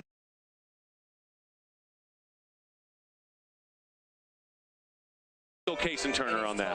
I like it. Our Appliance Wholesaler Plus Playmaker Play of the game. Oh, dude, I got to go with the Hagen Reed inside the park home run. I like it. I agree with you 100%. That was one of the most exciting plays I've seen in a while. That's my choice. I don't know if you have a different one. No, I fully agree. I like that. I agree with that 100%. What about our Hersey's Hardware Player of the game? Boy, how do you not go with Hagen Reed as well? I mean 4 for 5. He scored twice. Three times. I mean, Landon was 2 for 3 with 2 He walks. also scored 3 times. Scored 3 times. I had it between those two, to be honest. And again, I like the 4 for 5. I do too. And that's the thing, the 4 for 5. I mean, you'll take a walk any day, sure. And 2 for 3 is good as well, but 4 for 5 just kind of stands out to me. Yep. So there you have it. All right. Well, I think that'll wrap it up for us as far as awards go. So we're going to get out of here and get home. It's a 10:30 finish for us here. So and you got a long drive home. I got a long drive home. So from all of us here, we appreciate you being with it. Mark, myself, Cody, and Rory running the camera for us. Have a good night, everybody, and we'll be with you next time.